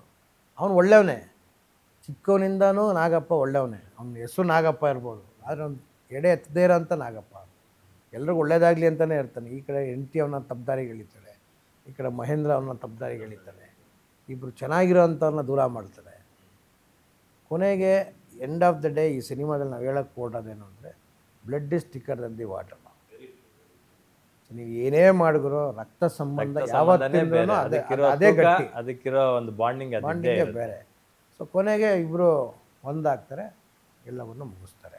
ಇನ್ಫ್ಯಾಕ್ಟ್ ನಿಮ್ಮ ಜೊತೆ ಜಾಸ್ತಿ ಸ್ಕ್ರೀನ್ ಸ್ಪೇಸ್ ಇರ್ತಕ್ಕಂಥದ್ದು ಪ್ರಶಾಂತ್ ಹಿರೇಮಠ ಅವ್ರಿಗೆ. ಅವರು ಕೂಡ ರಂಗಭೂಮಿ ಕಲಾವಿದರು, ಹುಬ್ಬಳ್ಳಿಯವರು. ಸುಮಾರು 30 ವರ್ಷಗಳ ಹಿಂದೆ ಒಂದಷ್ಟು ಸಿನಿಮಾಗಳು ಮಾಡಿದ್ರಂತೆ, ಒಂದು ದೊಡ್ಡ ಗ್ಯಾಪ್ ಆಗಿತ್ತು ಅಂದರು. ಬಟ್ ಆ ಥರದ ಒಬ್ಬ ಒಳ್ಳೆ ಪ್ರತಿಭಾನ್ವಿತ ಕಲಾವಿದ ನಮ್ಮ ಚಿತ್ರರಂಗದಲ್ಲಿ ಇದ್ದಾರೆ ಅನ್ನೋದನ್ನ ಈ ಸಿನಿಮಾ ಮೂಲಕ ಗೊತ್ತುಪಡಿಸಿದ್ದಾರೆ ವಿವೇಕ್ ಅವರು. ಖುಷಿ ಆಗುತ್ತೆ ಅಂದರೆ, ನನ್ನ ಮೊದಲನೇ ಸಿನಿಮಾ ಅದರಲ್ಲಿ ರಂಗಾಯಣ ರಘು, ಅದು ರಂಗಾಯಣದಿಂದನೇ ಬಂದಿದ್ದು ರಘು ಅವರು. ಸೊ ಅದೇ ಅವರು ಅದಕ್ಕಿಂತ ಮುಂಚೆ ಒಂದು 2 ಸಿನಿಮಾ ಏನೋ ಮಾಡಿದ್ರು, ಒಂದು 2-3 ಸಿನಿಮಾ. ಬಟ್ ಅವರಿಗೆ ಇಡೀ ನಮ್ಮ ಚಿತ್ರ ರಂಗನೇ ರಘು ಅಂತ ಒಬ್ಬ ಕಲಾವಿದ ಏನು ಮಾಡ್ತಾನೆ ಗುರು, ಏನು ಔಟ್ಸ್ಟ್ಯಾಂಡಿಂಗ್ ಪರ್ಫಾರ್ಮರ್ ಅಂತ ಬಂದಿದೆ ನಮ್ಮ ಮನಿ ಸಿನಿಮಾಯಿಂದ. ಅದೇ ಇನ್ನೊಂದು ಸರಿ ಇವಾಗ ಅಂದರೆ ನಂದು ಇವಾಗ ಒಂದು ಸೆಕೆಂಡ್ ಹಾಫ್ ನಡೀತಾ ಇರೋದ್ರಿಂದ, ಸೆಕೆಂಡ್ ಇನ್ನಿಂಗ್ಸ್ ನಡೀತಾ ಇರೋದ್ರಿಂದ ಅದರಲ್ಲೂ ನೋಡಿ ಪ್ರಶಾಂತ್ ಅವ್ರು ಬಂದರು, Prashanth sir is also from Rangayana Raghu. So ರಂಗಾಯಣದಿಂದ ಅವ್ರು 45 ವರ್ಷಗಳ ಅವ್ರ ಎಕ್ಸ್ಪೀರಿಯನ್ಸು. ಸರ್ ಒಂದು ಮೈನ್ಯೂಟ್ ವಿಷಯಗಳು ಏನು ತುಂಬ ಚೆನ್ನಾಗಿ ಮಾಡಿದ್ದಾರೆ ಅಂದರೆ ಖುಷಿ ಆಗತ್ತೆ ನೋಡೋಕ್ಕೆ. ನಾವು ಒಳ್ಳೆ ಕಲಾವಿದರು ಬೇಕು ವಿಲನ್ಗಳಿಗೆ ಅಂತಂದಾಗ ಎಲ್ಲೋ ಪರಭಾಷೆಗೆ ಹೋಗಿ ಮುಂಬೈಯಿಂದ ಎಲ್ಲೆಲ್ಲೋ ಕರ್ಕೊಂಬರ್ತೀವಿ. ಬಟ್ ನಮ್ಮಲ್ಲೇ ಹುಡುಕಿದ್ರೆ ಸುಮಾರು ಜನ ಇದ್ದಾರೆ, ಮೀರಿಸುವಂಥ ಕಲಾವಿದರು ಇದ್ದಾರೆ ಅನ್ನೋದು ಗೊತ್ತಾಗ. ನಿಮ್ಗೆ ಗೊತ್ತಿಲ್ಲ, ನೀವು ನಂಬ್ತಿರೋ ನಂಬಲ್ವೋ, ಅಲ್ಲಿ ಕ್ಯಾಮ್ರಾ ಲೈಟಿಂಗ್ಸ್ ನಡೀತಾ ಇದೆ, ನಂದು ಅವ್ರದ್ದು ಯಾವುದೋ ಒಂದು ಸೀನ್ ಇದೆ ಅಂದರೆ ಅದ್ರ ಬಗ್ಗೆನೇ ಮಾತಾಡ್ತಾರೆ. ಅದರಿಂದ ಹೊರಗೆ ಬಂದು ನಾವು ಬೇರೆ ಏನೇನೋ ಮಾತಾಡ್ಕೊಂಡು ನಾವೇನೋ ರೇಗಿಸ್ಕೊಂಡು ತರಲೆ ಮಾತಾಡ್ಕೊಂಡಿರ್ತೀವಿ. ಏನಕ್ಕೆ ಅಂದರೆ ನಮ್ಮನ್ನು ನಾವು ಒಂದು ಲೆವೆಲ್ಗೆ ಎಚ್ಚರವಾಗಿರಬೇಕು ಅಂತ ನಾವೆಲ್ಲರ ಜೊತೆ ಮಾತಾಡ್ಕೊಂಡು, ನಾವು ಲೈಟ್ ಬಾಯ್ಸ್ನೂ ಬಿಡಲ್ಲ, ಎಲ್ಲರ ಹತ್ರ ಮಾತಾಡ್ಕೊಂಡು ನೈಟ್ ಶೂಟ್ ಬೇರೆ ಎಲ್ಲ ಪಾಪ ಅಲ್ಲಲ್ಲೇ ಮಲಗಿರ್ತಾರೆ, ಹೋಗಿ ಮತ್ತೆ ಅವರು ಆನ್ ಸ್ಕ್ರೀನ್ ಅವರ ಅಪಿಯರೆನ್ಸ್ಗೂ ಅವರ ರೋಲ್ಗೂ ರಿಯಲ್ ಲೈಫ್ಗೂ ಒಂದು ಸಂಬಂಧನೇ ಇಲ್ಲ sir. Very very very silent. ಅವರಾಯಿತು, ಅವ್ರು ಇದಾಯಿತು, ಕ್ಯಾರವನಲ್ಲಿ ಕೂತ್ಕೊಂಡ್ರೆ ಸೀನ್ ಇದ್ದಾಗ ಮಾತ್ರ ಇಳಿದು ಬರ್ತಾರೆ. ನಾವು ಎಷ್ಟೋ ಸರಿ ಸಾರ್ ಎಷ್ಟು ಕೂತ್ಕೋತೀರ ಬರ್ರಿ, ಇಲ್ಲಿ ಆಚೆ ಕಡೆ ಕೂತ್ಕೊಂಡು ಬರ್ರಿ ಅಂತ ಕರೆಸಿ ಕೂರಿಸ್ಕೊಂಡು ಈ ಅಪ್ಪ ನಾನಿಬ್ಬರು ಸೇರ್ಕೊಂಡು ಅವ್ರ ಕಾಲು ಎಳೆದು. ಆಮೇಲೆ ಅವ್ರಿಗೆ ಪಾಪ ಈ ಸಿನಿಮಾದು ಈ ವಾತಾವರಣ ಅಭ್ಯಾಸ ಗೊತ್ತಿಲ್ಲ, ರಂಗಭೂಮಿಯಲ್ಲೇ ಬಂದಿದ್ದ. ಅದಾದ್ಮೇಲೆ ಈ ಸಿನಿಮಾದ ಆದಮೇಲೆ ಸೆಕೆಂಡ್ ಸಿನಿಮಾ ಅಂದರೆ ಮಾರ್ಕಲ್ ಮಾಡಿದ್ದು. ಅಂದರೆ ಈ ಸಿನಿಮಾ ನೋಡಿ ಮಾರ್ಕಲ್ ಒಂದು ಪಾತ್ರ ಮಾಡಿದ್ದು. ಅವ್ರಿಗೆ ಎಂಥ ಚಿಕ್ಕ ಹುಡುಗರಿಗೆ ಎಂಥದ್ದು ಹೇಳಿದ್ರೂ ತೊಗೋತಾರೆ.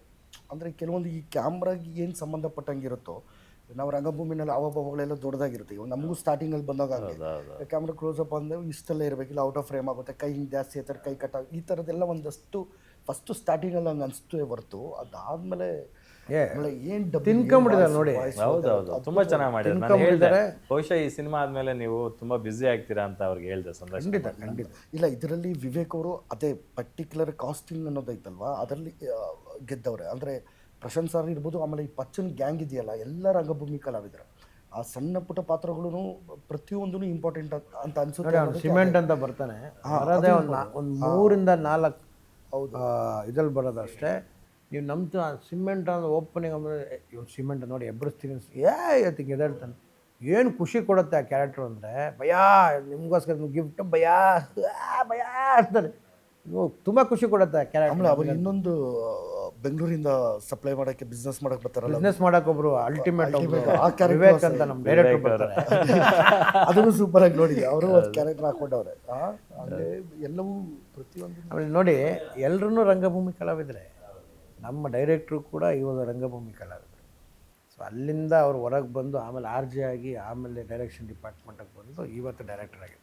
ಮಂಜಣ್ಣ, ಈಗ ನಿಮ್ಮದು ಅಂಬೆ ನಿಂಗೆ ವಯಸ್ಸಾಯಿತು ಸಿನಿಮಾ ನಂತರ ನಿಮ್ಮದೊಂದು ಫೇಸ್ ಇದೆಯಲ್ಲ, ಕಂಪ್ಲೀಟ್ಲಿ ಒಂದು new face for your journey, ಇದು ನಿಮ್ಮ ಕರಿಯರು ಅಂತ ಹೇಳ್ಬೋದು.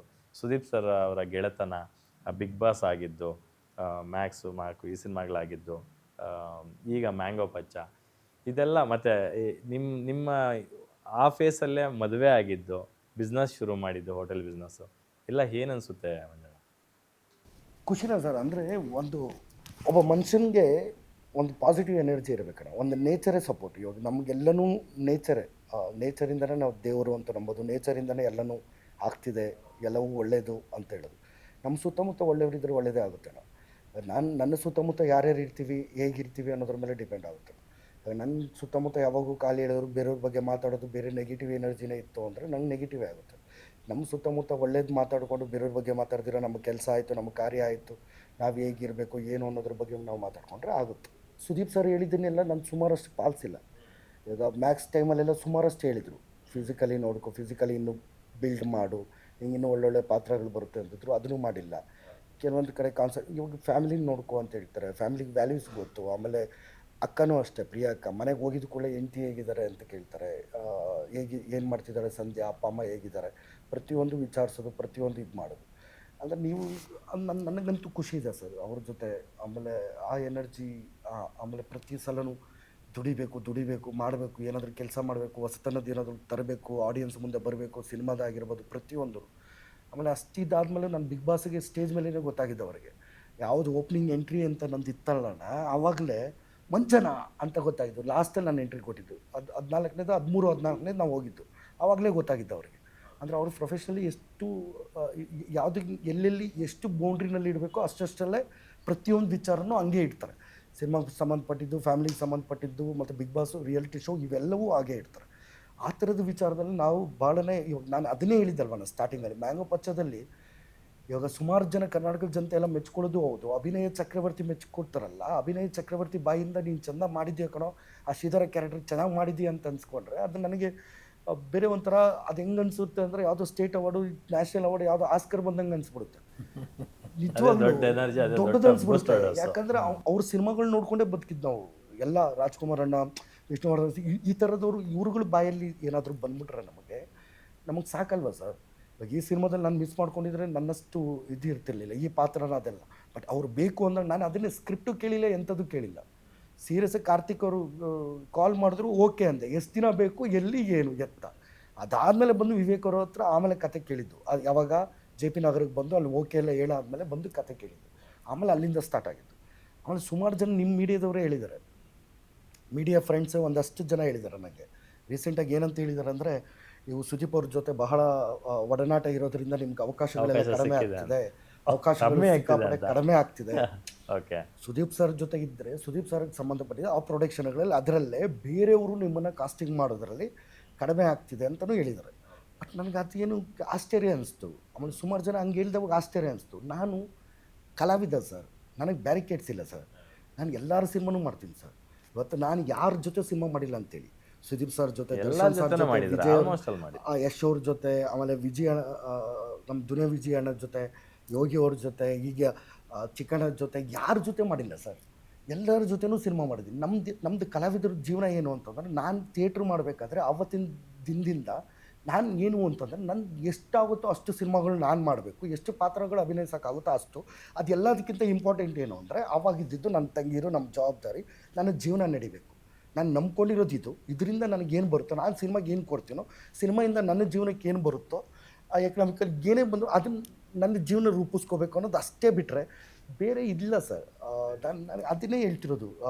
ಸುಮಾರು ಜನ ಸೋಷಿಯಲ್ ಮೀಡಿಯಾದಲ್ಲಿ ಇನ್ನೊಂದು ಮತ್ತೊಂದು, ನಮ್ಮದು ಕಲಾವಿದ್ರ ಜೀವನನೇ ಅಷ್ಟು. ಇವಾಗ ನಾನೇನಾದರೂ ಬಾರಲ್ಲಿ ಕೆಲಸ ಮಾಡ್ತಿದ್ರೆ, ಬಾರಲ್ಲಿ ನಾನು ಹೆಂಗೆ ಸರ್ವಿಸ್ ಕೊಡ್ತೀನಿ, ನಾನು ಹೆಂಗೆ ಊಟ ಹಾಕ್ತೀನಿ, ನನ್ನ ರೆಸ್ಟೋರೆಂಟಲ್ಲಿ ಏನು ಅಡುಗೆ ಮಾಡ್ತೀನಿ, ನಾನು ಏನು ಟೇಸ್ಟ್ ಕೊಡ್ತೀನಿ, ನನ್ನ ರೆಸ್ಟೋರೆಂಟಿಗೆ ಬರ್ತಾರೆ ಅಂತ. ಕಲಾವಿದನಿಗೆ ಏನು ಬೇಕು, ನೀನು ಹೆಂಗೆ ಪಾತ್ರ ಮಾಡ್ತೀಯ, ಏನು ಇದು ಮಾಡ್ತೀಯ ಅಂತ. ಆ ಪಾತ್ರ ಅದನ್ನು ಮಾಡಿದವಾಗ ನೀನು ಯಾರು ಬೇಕಾದರೂ ಹಾಕ್ಕೋಬೇಕು ಅನ್ನೋದು ಅಷ್ಟೇ. ಅದು ಬಿಟ್ಟು ನೀನು ಅವನ ಜೊತೆ ಮಾಡಿದ್ಯಾ, ನಾನು ನಿನ್ನ ಜೊತೆ ಹಾಕೊಳ್ಳೋದು, ಆವಾಗ ಈ ಥರ ಮಾತುಕತೆಗಳು ಈ ಥರ ಬಂದಾಗ ಸಿನಿಮಾ ಇಂಡಸ್ಟ್ರಿನೇ ಬೆಳೆಯಲ್ಲ ಸರ್, ಕನ್ನಡ ಇಂಡಸ್ಟ್ರಿ. ಯಾಕಂದರೆ ಒಬ್ರಿಗೊಬ್ರು ಸಪೋರ್ಟ್ ಆಗಿರಬೇಕು, ಒಬ್ರಿಗೊಬ್ರು ಇರಬೇಕು ಸರ್. ಈಗ ಮಲಯಾಳಂ ಇಂಡಸ್ಟ್ರಿ ನೋಡಿದ್ರೆ ಇರೋದು ಇಬ್ಬರು ಸರ್, ಮಮ್ಮೂಟಿ, ಮೋಹನ್ ಲಾಲು, ಅವ್ರ ಜೊತೆಗೆ ಪೃಥ್ವಿ, ಎಲ್ಲರೂ ಹೋಗ್ತಾರಲ್ವ ಸರ್. ಎಲ್ಲರೂ ಹೋಗ್ತಾರೆ, ಎಲ್ಲ ಫಂಕ್ಷನ್ಗೆ ಹೋಗ್ತಾರೆ, ಎಲ್ಲನೂ ಇದು ಮಾಡ್ತಾರೆ. ಆ ಥರದ್ದು ಇದು ಬಂದಿದ್ದು ಇವಾಗ ಮ್ಯಾಂಗೋ ಪಚ್ಚಯಿಂದನೇ. ಸುದೀಪನ ಮನೆಗೆ ಆಲ್ಮೋಸ್ಟ್ ಇಂಡಸ್ಟ್ರಿನೇ ಬಂದಿತ್ತಾ, ಎಲ್ಲ ಕಲಾವಿದರು ಎಲ್ಲರೂ ಬಂದು, ಗುಡ್ ಗೆಸ್ಚರ್ ಆ್ಯಕ್ಚುಲಿ ಅಲ್ವಾ, ಎಲ್ಲ ಒಂದು ಗೆಟ್ ಟುಗೆದರ್ ಅಂತ. ಮ್ಯಾಂಗೋ ಪಚ್ಚ ಸಿನಿಮಾ ತೋರಿಸ್ಬೇಕು, ನಾವು ಸಿನಿಮಾ ಮಾಡಿದ್ದೀವಿ ಅನ್ನೋದ್ರ ಜೊತೆಗೆ ಎಲ್ಲರೂ ಸೇರ್ತಿದ್ದೀವಲ್ಲ ಸರ್, ಅದೇ ಸಂಭ್ರಮ ಅಲ್ವಾ ಸರ್. ನಿಮ್ಮನ್ನೆಲ್ಲನೂ ನಾವು ಒಂದು ಸಿನಿಮಾಯಿಂದ ಎಲ್ಲ ಮೀಡಿಯಾದವರು, ಎಲ್ಲ ಪತ್ರಿಕಾ ಮಾಧ್ಯಮದವರು ಬಂದು ಸೇರ್ತೀವಲ್ಲ. ನಾಗೇಶಣ್ಣ ಎಷ್ಟು ವರ್ಷ ಆಗಿತ್ತು ನೋಡಿ, ನಮ್ಮ ಸ್ಟಿಲ್ ಫೋಟೋಗ್ರಾಫರ್ ನಾಗೇಶಣ್ಣ, ಅವ್ರನ್ನ ನೋಡಿದ್ವಲ್ಲ, ಅವ್ರನ್ನ ನೋಡಿದಾಗ ಎಷ್ಟು ಖುಷಿ ಆಯಿತು ನಮಗೆ. ಇವೆಲ್ಲ ಗೆಟ್ ಟುಗೆದರ್. ನನಗೆ ಅದನ್ನೇ ಹೇಳಕ್ಕೆ ಬಂದೆ, ಕಲಾವಿದ್ರನ್ನ ಕಲಾವಿದ್ರ ಥರನೇ ನೋಡಿ, ಬೇರೆ ಥರ ನೋಡಬೇಡಿ. ಅವ್ರದ್ದು ಒಂದು ಜೀವನ ಅಷ್ಟೇ, ಇನ್ನೇನು ಬೇರೆದಲ್ಲ. ಒಂದು ಜೀವನ ಇದೆ, ಅದಕ್ಕೆ ಅಷ್ಟೇ ಸರ್. ನಿಮ್ಮದು ಒಂಥರ ಇದು second innings literally. So second innings ಹೆಂಗಿರುತ್ತೆ ಅಂತ ಪ್ಲಾನ್ ಮಾಡ್ಕೊಂಡಿದ್ದೀರಾ, ಹೆಂಗಿರಬೇಕು ಅಂತ ಪ್ಲಾನ್ ಮಾಡ್ಕೊತಿದ್ದೀರಾ ಸರ್? ಸಿನಿಮಾ ರಂಗದಲ್ಲಿ ಏನು ಪ್ಲಾನ್ ಮಾಡೋಕ್ಕಾಗಲ್ಲ. Okay, go with the flow. Cinema ಹೆಂಗೆ ಕರ್ಕೊಂಡು ಹೋಗೋದು ಹೋಗ್ತಾ ಇರ್ಬೇಕಷ್ಟೇ ಸರ್. ಬಟ್ ಒಂದೇ ಒಂದು ಮುಂಚೆ ನಾನು ಮಾಡಿದಂಥ ಒಟ್ಟಲ್ಲಿ ತಪ್ಪು ಮಯೂರ್ ಪಟೇಲ್ ಅವರು ಭರವಸೆನ ಕಳ್ಕೊಂಡಿಲ್ಲ, ಆತ್ಮವಿಶ್ವಾಸನ ಕಳ್ಕೊಂಡಿಲ್ಲ. ಖಂಡಿತ ಇಲ್ಲ ಸರ್. ಹಂಗಿದ್ದರೆ ನಾನು ಸಿನಿಮಾ ರಂಗಕ್ಕೆ ಮತ್ತೆ ವಾಪಸ್ ಒಂದು ಕಳ್ಕೊತಾರೆ ಸರ್, ಇನ್ನು ಮುಂದೆ ನೈಟ್ ಲೈಫ್ ಕಳ್ಕೊತಾರೆ ಸರ್. ನೈಟ್ ಲೈಫ್ ಇರಲಿಲ್ಲ ಬಿಡಿ, 3 ಗಂಟೆ ಕಟ್ಟ ಮೇಲೆ ಅಲ್ಲೇ ಹೋಗ್ಬಿಟ್ಟಿತ್ತು. ಇನ್ನೊಂದು ನೈಟ್ ಲೈಫ್ ಅಲ್ಲೇ ಕಳ್ಕೊಬಿಟ್ಟಿದ್ವಿ. ಬಟ್ ನಂಗೆ ಏನು ಗೊತ್ತಾ, ಮಯೂರಣ್ಣ ಯಾವಾಗ ಕಾಲ್ ಮಾಡಿದ್ರು ಎಲ್ಲಿದ್ದೀರ ಮಯೂರಣ್ಣ ಅಂದರೆ ಶೂಟಿಂಗಲ್ಲಿ ಇದನ್ನ ಅಂದರೆ ಇರು ಮಂಚಪ್ಪ, ಆಮೇಲೆ ಕಾಲ್ ಮಾಡ್ತೀನಿ ಅನ್ನಬೇಕು. ದಟ್ ಇಸ್ ಮೈ ಇದು. ಆಗ್ತಾರೆ, ಬ್ಯುಸಿ ಆಗ್ತಾರೆ ಅಂತ ನಾವು ಬಯಸ್ತೀವಿ, ಆಶಿಸ್ತೀವಿ. ಬಟ್ ಅದೇ ನಾನು ನಿಮ್ಗೆ ಹೇಳಕ್ಕೆ ಕೊಟ್ಟಿದ್ದು ಏನಂದರೆ, ಮುಂಚೆ ನಾವು ಮಾಡಿದಂಥ ತಪ್ಪುಗಳೇನಿದೆ ಅವು ಮತ್ತೆ ತಪ್ಪುಗಳು ಆಗದೆ ಇರೋಂಗೆ ಇವಾಗ ನಡ್ಕೊಂಡು ಹೋಗ್ಬೇಕು. ಬಟ್ ಇವತ್ತೇನಾಗ್ಬಿಟ್ಟಿದೆ ಗೊತ್ತಾ, ಸುಮಾರು ಜನ ಬಂದು ಕೇಳ್ತಾರೆ, ಸರ್ ಈ ಥರ ಒಂದು ಸ್ಕ್ರಿಪ್ಟ್ ಇದೆ, ಆ ಥರ ಒಂದು ಸ್ಕ್ರಿಪ್ಟ್ ಇದೆ, ಮಾಡೋಣ ಬನ್ನಿ ಅಂತ. ನಾನು ಇವತ್ತು ಯೋಚನೆ ಮಾಡೋದಂದರೆ, ಸ್ಕ್ರಿಪ್ಟು ಒಂದು ಹೌದು, script is very very important. ಜೊತೆಗೆ ನಿಮಗೆ ಪ್ರೊಡಕ್ಷನ್ ಅಷ್ಟೇ ಇಂಪಾರ್ಟೆಂಟ್ ಆಗುತ್ತೆ. ಇವತ್ತು ಸಿನಿಮಾ ಮಾಡೋದು ದೊಡ್ಡ ವಿಷಯ, ಅದನ್ನು ರಿಲೀಸ್ ಮಾಡೋದು ದೊಡ್ಡ ವಿಷಯ. ರಿಲೀಸ್ ಮಾಡೋದ್ರ ಜೊತೆಗೆ ಪ್ರತಿಯೊಂದು ಮನೆಗೆ, ಪ್ರತಿಯೊಂದು ಮೊಬೈಲ್ಗೆ ಅದನ್ನು ತಲುಪಿಸೋದಿದೆ ನೋಡಿ, ಅದು ದೊಡ್ಡ ವಿಷಯ. ಸೊ ಆ ಕೆಪಾಸಿಟಿ ಇರೋರು, ಆ ಥರ ಇರುವಂಥ ಒಂದು production. And more over sir, ನೀವು ತುಂಬ ವರ್ಷಗಳ ಜರ್ನಿ ಮಾಡಿದ್ದೀರ ಚಿತ್ರರಂಗದಲ್ಲಿ, ನಮ್ಮ ಕನ್ನಡ ಚಿತ್ರರಂಗದಲ್ಲಿ 23 ವರ್ಷ ಆಗೋಯ್ತು. ಹೌದು. ಅದಕ್ಕೆ ನೀವು ಎಲ್ಲ ಏರಿಳಿತಗಳನ್ನು ನೋಡಿದ್ದೀರಾ. ಈಗ ಜನ ಆಫ್ಟರ್ ಕರೋನಾ ಏನಾಗ್ಬಿಟ್ಟಿದೆ ಅಂದರೆ, ಪೋಸ್ಟ್ ಕರೋನಾ ಲಿಟ್ರಲಿ OTTಗೆ ತುಂಬ ಸ್ಟಿಕನ್ ಆಗಿಬಿಟ್ಟಿದ್ದಾರೆ. ಎಂಥ ಒಳ್ಳೆ ಸಿನಿಮಾ ಮಾಡಿದ್ರು ಕೂಡ ಥಿಯೇಟ್ರಿಗೆ ಜನನ ಫುಲ್ ಮಾಡೋದಿದೆಯಲ್ಲ, ಕ್ರೌಡ್ ಫುಲ್ಲಿಂಗು ತುಂಬ ಚಾಲೆಂಜಿಂಗು. ಯಾರೇ ಸಿನಿಮಾ ರೀಸೆಂಟಾಗಿ ಒಂದು ಮೈಕಲ್ ಜಾಕ್ಸನ್ ಒಂದು ಸಿನಿಮಾ ಬಂತು, ಹೌದು ಗೊತ್ತಿರ್ಬೋದು. ನಾನು ನನ್ನ ಫ್ರೆಂಡ್ಸಿಗೆ ನಾನು ಕರೆದಾಗ ಅವ್ರು ಬ್ಯುಸಿ, ಅವ್ರು ನನಗೆ ಕರೆದಾಗ ನಾನು ಬ್ಯುಸಿ. ಕೊನೆಗೆ ಏನು ಮಾಡಿದೆ ಹೇಳಿ, ಒಬ್ಬನೇ ಸಿನಿಮಾ ನೋಡಿದೆ. ಓಕೆ, ಸಿನಿಮಾ ನೋಡ್ಬಿಟ್ಟು ಬಂದೆ. ನನ್ನ ಫ್ರೆಂಡ್ಸ್ ಇಷ್ಟು ದಿವಸದಿಂದ ನೋಡಬೇಕು ಅಂತಿರಲ್ಲ. ಇವಾಗ ಅವ್ರು ಫೋನ್ ಮಾಡಿ ಹೋಗೋಣ ಬಾರ ನೋಡೋಕ್ಕೆ ಅಂದರೆ ಯಾವ ಥಿಯೇಟ್ರಲ್ಲೂ ಇಲ್ಲ. So they have to be dependent on OTT. Michael Jackson biopic cinema ಮಾಡಿದ್ರೇನೆ ಹಿಂಗೆ ಬಂದು ಹಿಂಗೆ ಅನ್ನೋ ಅಷ್ಟೆಲ್ಲ ಹೊಟ್ಟೋಗಿರುತ್ತೆ. ಅಲ್ಲಲ್ಲ, ನಾನು ಹೇಳ್ತಾ ಇರೋದು ನಿಮಗೆ, ಇಲ್ಲ ಅದು ಓಡ್ತು ಬಿಡಿ ಒಂದಷ್ಟು ದಿವಸ, ಒಂದಷ್ಟು ವಾರಗಳು. ನಿಮಗೆ ಆ ಥರ ಒಂದು ಸಿನಿಮಾ ನೀವು ಆ ಸ್ಕ್ರೀನಲ್ಲಿ ನೋಡಿದ್ರೆ ಆ ಮಜಾ. ನಮ್ದು ಮ್ಯಾಂಗೋ ಪಚ್ಚಲ್ಲಿ ಹೇಳ್ತೀನಿ ಕೇಳಿ, ನಾವೆಲ್ಲ ಕಲಾವಿದರು ನೋಡಬೇಕು. ಅಲ್ಲಲ್ಲ, ಕಲಾವಿದರುಗಳು ನಾವು ಆ ಥರ ಮಾಡಿದ್ದೀವಿ. ಅದ್ರ ಜೊತೆಗೆ ನಿಮ್ಗೆ ಆ ಸೌಂಡ್ ಎಕ್ಸ್ಪೀರಿಯನ್ಸು, ನಮ್ಮ ಶೇಖರ್ ಚಂದ್ರನ್ ಮಾಡಿರೋಂಥ ಒಂದು ಕ್ಯಾಮ್ರಾ ಎಕ್ಸ್ಪೀರಿಯನ್ಸ್ ನೋಡಬೇಕು ಅಂದರೆ ಥಿಯೇಟ್ರಲ್ಲಿ ನೋಡಬೇಕು. ನೀವು ಕೂತ್ಕೊಳ್ಳಿ, ಫಸ್ಟ್ ಫ್ರೇಮಿಂದ ಶೇಖರ್ ಚಂದ್ರನ್ ಮಾಡಿರೋಂಥ ಒಂದೊಂದು ಫ್ರೇಮ್ ಸೋ ಬ್ಯೂಟಿಫುಲ್. ಅಂಡ್ ಮೈಸೂರಿನ ಲಡ್ಡು ಥರ ಬ್ಯೂಟಿಫುಲ್ ಆಗಿ ತೋರಿಸಿದ್ದಾರೆ, ಚೆನ್ನಾಗಿ ತೋರಿಸಿದ್ದಾರೆ. ಮ್ಯೂಸಿಕ್ ಅಷ್ಟೇ, ಆಮೇಲೆ ಅಷ್ಟೇ ಚೆನ್ನಾಗಿ ಲೊಕೇಶನ್ಸ್ಗಳ್ನ ನಮ್ಮ ಡೈರೆಕ್ಟ್ರು, ಆಮೇಲೆ ನಮ್ಮ ರಿಯಲ್ ನಾಗಪ್ಪ ಅಂತ ಒಬ್ಬರಿದ್ದಾರೆ ನಮ್ಮಲ್ಲಿ, ಅವರು ಕೂಡ ಈ ಕಥೆಯಲ್ಲಿ ಅವರು ಮತ್ತು ನಮ್ಮ ವಿವೇಕ್ ಅವ್ರು ಸೇರಿ ಬರ್ದಿರೋದು, ನಾಗಭೂಷಣ್ ಅಂತ. ನಾನು ಅವ್ರಿಗೆ ರಿಯಲ್ ನಾಗಪ್ಪ ಅಂತ ಅವ್ರಿಗೆ ಕರಿತೀನಿ. ದಾಲಿ ಗೆಳೆಯರ ಬಳಗ, ದಾಲಿ ಅವ್ರ ಗೆಳೆಯರ ಬಳಗ. ಇಡೀ ಅವ್ರಿಗೆ ಮೈಸೂರಲ್ಲೇ ಹುಟ್ಟು ಬೆಳೆದಿರೋದ್ರಿಂದ ಅವ್ರಿಗೆ ಒಂದೊಂದು ಸ್ಟ್ರೀಟು, ಒಂದೊಂದು ಬ್ಲಾಕ್ ಚೆನ್ನಾಗಿರುತ್ತೆ ಅಂತ ಗೊತ್ತವ್ರಿಗೆ. ಅಷ್ಟು ಚೆನ್ನಾಗಿ ಅವ್ರು ತೋರಿಸಿದ್ದಾರೆ. ಅಷ್ಟೇ ಚೆನ್ನಾಗಿ ಚರಣ್ ಅವ್ರು ಅದಕ್ಕೆ ಮ್ಯೂಸಿಕ್ ತೋರಿಸಿದ್ದಾರೆ.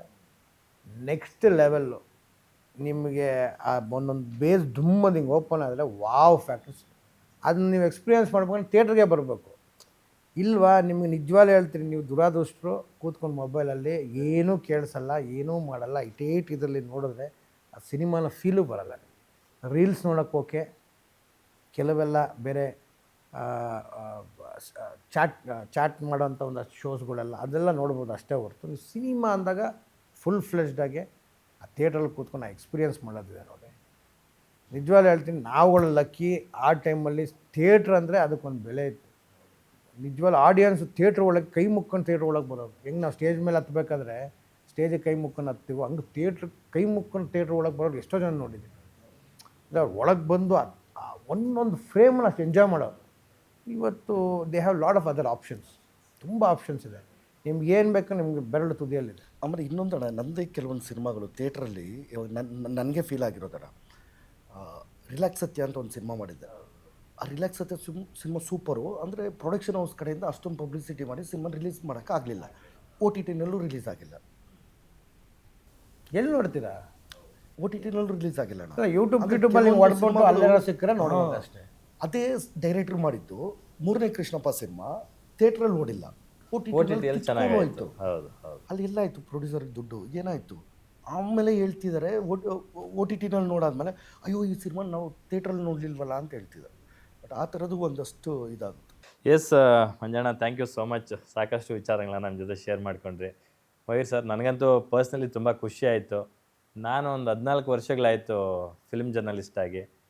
ನಾನು ಅಂದ್ಕೊತಾ ಇದ್ದೆ, ಮಯೂರ್ ಪಟೇಲು, ಮದನ್ ಪಟೇಲು ಎಲ್ಲ ತುಂಬ ದೊಡ್ಡ ಹೆಸರು ಮಾಡಿದಂಥವ್ರಲ್ವ, ನಾನು ಕರಿಯರ್ ಶುರು ಮಾಡಿದ್ಮೇಲೆ ಇವರು ನನಗೆ ಸಿಗ್ಲೇ ಇಲ್ವಲ್ಲ ಅಷ್ಟು ಒಡನಾಟಕ್ಕೆ ಅಂತ ಅಂದ್ಕೊಂತಾ ಇದ್ದೆ. ಇನ್ಮೇಲೆ ಸಿಗ್ತಾ ಅದೇ ಅದೇ ಇನ್ಮೇಲೆ ಸಿಗೋಣ ಪದೇ ಪದೇ. ನೀವು ತುಂಬಾ ಬ್ಯುಸಿ ಆಗ್ಬೇಕು. I wish blessed. ಒಳ್ಳೊಳ್ಳೆ ಸಿನಿಮಾಗಳು ನಿಮ್ಮ ಬತ್ತಳಿಕೆಯಿಂದ ಬರಲಿ. ಯಾಕಂದರೆ ನೀವು ಡೈರೆಕ್ಷನ್ ಶುರು ಮಾಡ್ಬೋದು, ಪ್ರೊಡಕ್ಷನ್ ಶುರು ಮಾಡ್ಬೋದು, ನೀವೊಂದಷ್ಟು ಜನಕ್ಕೆ ಕೆಲಸ ಕೊಡ್ಬೋದು. ಇದೇ ಥರ ಒಳ್ಳೊಳ್ಳೆ ಪಾತ್ರಗಳನ್ನು ಮಾಡಿ. ಒಂದೇ ಪಾತ್ರಕ್ಕೆ ಸ್ಟಿಕನ್ ಆಗಬೇಡಿ. ಯಾಕಂದರೆ ಡಾಲಿ ಅವರು ಟಗರು ಸಿನಿಮಾಗೂ ಬಿಫೋರು ಅವ್ರದ್ದೊಂದು ನ್ಯೂ ಫೇಸ್ ಆಗಿತ್ತು. ಅದಾದ ನಂತರ ಒಂದು ಹೊಸ ಫೇಸ್. ಏಳೆಂಟು ಸಿನಿಮಾ ಅವರು ಒಂದೇ ದಿವಸದಲ್ಲಿ ನಮ್ಮ ಕನ್ನಡ ಇಂಡಸ್ಟ್ರಿಯಲ್ಲಿ ರೆಕಾರ್ಡ್ ಮಾಡಿದಂಥದ್ದು ಏನಂದರೆ, ಒಂದೇ ದಿವಸದಲ್ಲಿ 9 ಸಿನಿಮಾ ಸೈನ್ ಮಾಡಿದಂಥ ಏಕೈಕ ಹೀರೋ ಅಂದರೆ ದೊಡ್ಡಾಳಿ. ಹೌದು, ಒಂದೇ ಸಿನಿಮಾ ಅವ್ರು ಪ್ರಾರಂಭಿಸ್ಬೇಕಾದ್ರೆ 9 ಸಿನಿಮಾಗಳನ್ನ ಸೈನ್ ಮಾಡಿದ್ರು. ಹೌದು. ಬಟ್ ಅದಾದಮೇಲೆ ಅವ್ರಿಗೆ ಏನು ಜೀವ ಕೊಟ್ಟಿದ್ದು ಟಗರು. ಸೊ ಅಲ್ಲಿಂದ ನೋ ಟರ್ನ್ ಬ್ಯಾಕ್ ಅವ್ರಿಗೆ. ಸೊ ಹಂಗಾಗಿ ಅದೇ ಥರ ನಾನು ಎಲ್ರಿಗೂ ಆಶಿಸ್ತೀನಿ, ಒಳ್ಳೊಳ್ಳೆ ಕಲಾವಿದರಿಗೆ ಒಳ್ಳೊಳ್ಳೆ ಅವಕಾಶಗಳು ಸಿಗಬೇಕು, ಅದು ಹಿಟ್ಟಾಗಬೇಕು. ಅವ್ರ ಜೀವನ ಇನ್ನೂ ಒಳಗಿರುವಂಥ ಇನ್ನೊಂದು ಅಷ್ಟು ವಿಷಯನ ಕಲಾವಿದ ಇವ್ರಿಗೆ ಪ್ರಪಂಚಕ್ಕೆ ತೋರಿಸ್ಬೇಕು ಅವರು. ಅದೇ ನನ್ನ. Thank you sir, thank you. Manjanna, ನಿಮ್ಮ ಸುದೀಪ್ ಸರ ಬಾಂಧವ್ಯ ತುಂಬ ದೊಡ್ಡದು. ಅದು ಸಂಬಂಧಗಳನ್ನು ಮೀರಿದಂಥ ಒಂದು ಒಳ್ಳೆಯ ಬಾಂಧವ್ಯ ಇದೆ. ಯಾರ ಕೆಟ್ಟ ಕಣ್ಣು ನಿಮ್ಮ ಫ್ರೆಂಡ್ಶಿಪ್ ಮೇಲೆ ಬೀಳ್ದಿರ ಇರಲಿ ಅಂತ ಈ ಮೂಲಕ ಹೇಳ್ತೀನಿ. ಒಳ್ಳೆಯದಾಗಲಿ Manjanna. Thank you so much. Thank you so much. ಇಡೀ ಕರ್ನಾಟಕದ ಜನತೆ ಆ ಗ್ಯಾರಂಟಿ ನ್ಯೂಸ್ ಇಂದ ಹೇಳ್ತಿದ್ದೀವಿ. ಅಂದರೆ ನೀವು ಕೊಡೋ ಒಂದು ₹100 ಒಂದು ಟಿಕೆಟ್ ಇದೆಯಲ್ಲ, ಟಿಕೆಟಲ್ಲಿ ಒಂದಷ್ಟು ಜನ ಇಂಡಸ್ಟ್ರಿನಲ್ಲಿ ಒಂದಷ್ಟು ಜನ ಟೆಕ್ನಿಷಿಯನ್ ಇರ್ಬೋದು, ಕಲಾವಿದರು ಇರ್ಬೋದು, ಒಂದಷ್ಟು ಜನರ ಜೀವನ ಇದೆ. ಈವನ್ ನಮ್ಮನ್ನು ಇಂಟರ್ವ್ಯೂ ಮಾಡ್ತಕ್ಕಂಥ ಒಂದು ಪ್ರೆಸ್ಸು, ಮಾಧ್ಯಮ, ಇನ್ನೊಂದು ಮತ್ತೊಂದು ಎಲ್ಲರದ್ದು ಒಂದು ಎಂಟರ್ಟೈನ್ಮೆಂಟ್, ಮನೋರಂಜನೆ ಸಂಬಂಧಪಟ್ಟವ್ರದ್ದು ಎಲ್ಲರದ್ದು ಜೀವನ ಇದೆ. ಬಟ್ ಹಾಗಂತೇಳಿ ನಾವು ಎಂಟರ್ಟೈನ್ಮೆಂಟ್ ಕೊಡ್ತೀವಿ. ಅದು ನೀವು ಏನು ಮ್ಯಾಂಗೋ ಪಚ್ಚಕ್ಕೆ ಸಂಬಂಧಪಟ್ಟಂಗೆ 1.5 ಗಂಟೆ ನೀವು ಏನು ಸಮಯ, ಏನು ಟೈಮ್ ಅಂತ ಕೊಡ್ತೀರೋ, ಆ 1.5 ಗಂಟೆಗೆ ಥಿಯೇಟ್ರಿಗೆ ಬಂದು ಹೋಗೋದು 2-2.5 ಗಂಟೆ ಏನು ನಿಮ್ಮ ಟೈಮ್ ಇದೆಯೋ, ಆ ಟೈಮು ಆ ಸಮಯನೂ ವ್ಯರ್ಥ ಆಗ್ದಿರ, ನೀವು ಕೊಡುವಂಥ ₹100, ₹150, ದುಡ್ಡೂ ವ್ಯರ್ಥ ಆಗ್ದಿರ ನೋಡುವಂತಹ ಒಂದು ಎಂಟರ್ಟೈನ್ಮೆಂಟ್ ಇರುವಂಥ ಒಂದು ಸಿನಿಮಾ ನಮ್ಮ ಮ್ಯಾಂಗೋ ಪಚ್ಚ ಸಿನಿಮಾ. ದಯವಿಟ್ಟು ಬನ್ನಿ, ನೀವೆಲ್ಲರೂ ಬಂದು ಸಿನಿಮಾ ನೋಡಿ ಥಿಯೇಟ್ರಲ್ಲೇ. ನಿಮ್ಮೆಲ್ಲರೂ ಪ್ರೀತಿ, ವಿಶ್ವಾಸ, ಆಶೀರ್ವಾದ ನಮ್ಮ ಇಡೀ ಚಿತ್ರತಂಡದ ಮೇಲೆ ಇರಲಿ ಅಂತ ಕೇಳ್ತೀನಿ. Thank you Manjanna. Thank you Mahesh sir. Yes ವೀಕ್ಷಕರೇ, ನೋಡಿದ್ರಲ್ಲ ಮ್ಯಾಂಗೋ ಪಚ್ಚ ಸಿನಿಮಾದ ಇಬ್ಬರು ಅದ್ಭುತ ಕಲಾವಿದರ ಮಾತುಗಳನ್ನು. ಇದಾಗಿತ್ತು ಇವತ್ತಿನ ವಿಶೇಷ ಕಾರ್ಯಕ್ರಮ. ನೋಡ್ತಾ ಇರಿ ಗ್ಯಾರಂಟಿ ನ್ಯೂಸ್, ಸುದ್ದಿ ಖಚಿತ, ನ್ಯಾಯ ನಿಶ್ಚಿತ. ನಾನು ನಿಮ್ಮ ಬೀರ್ಗನಹಳ್ಳಿ ಲಕ್ಷ್ಮೀನಾರಾಯಣ.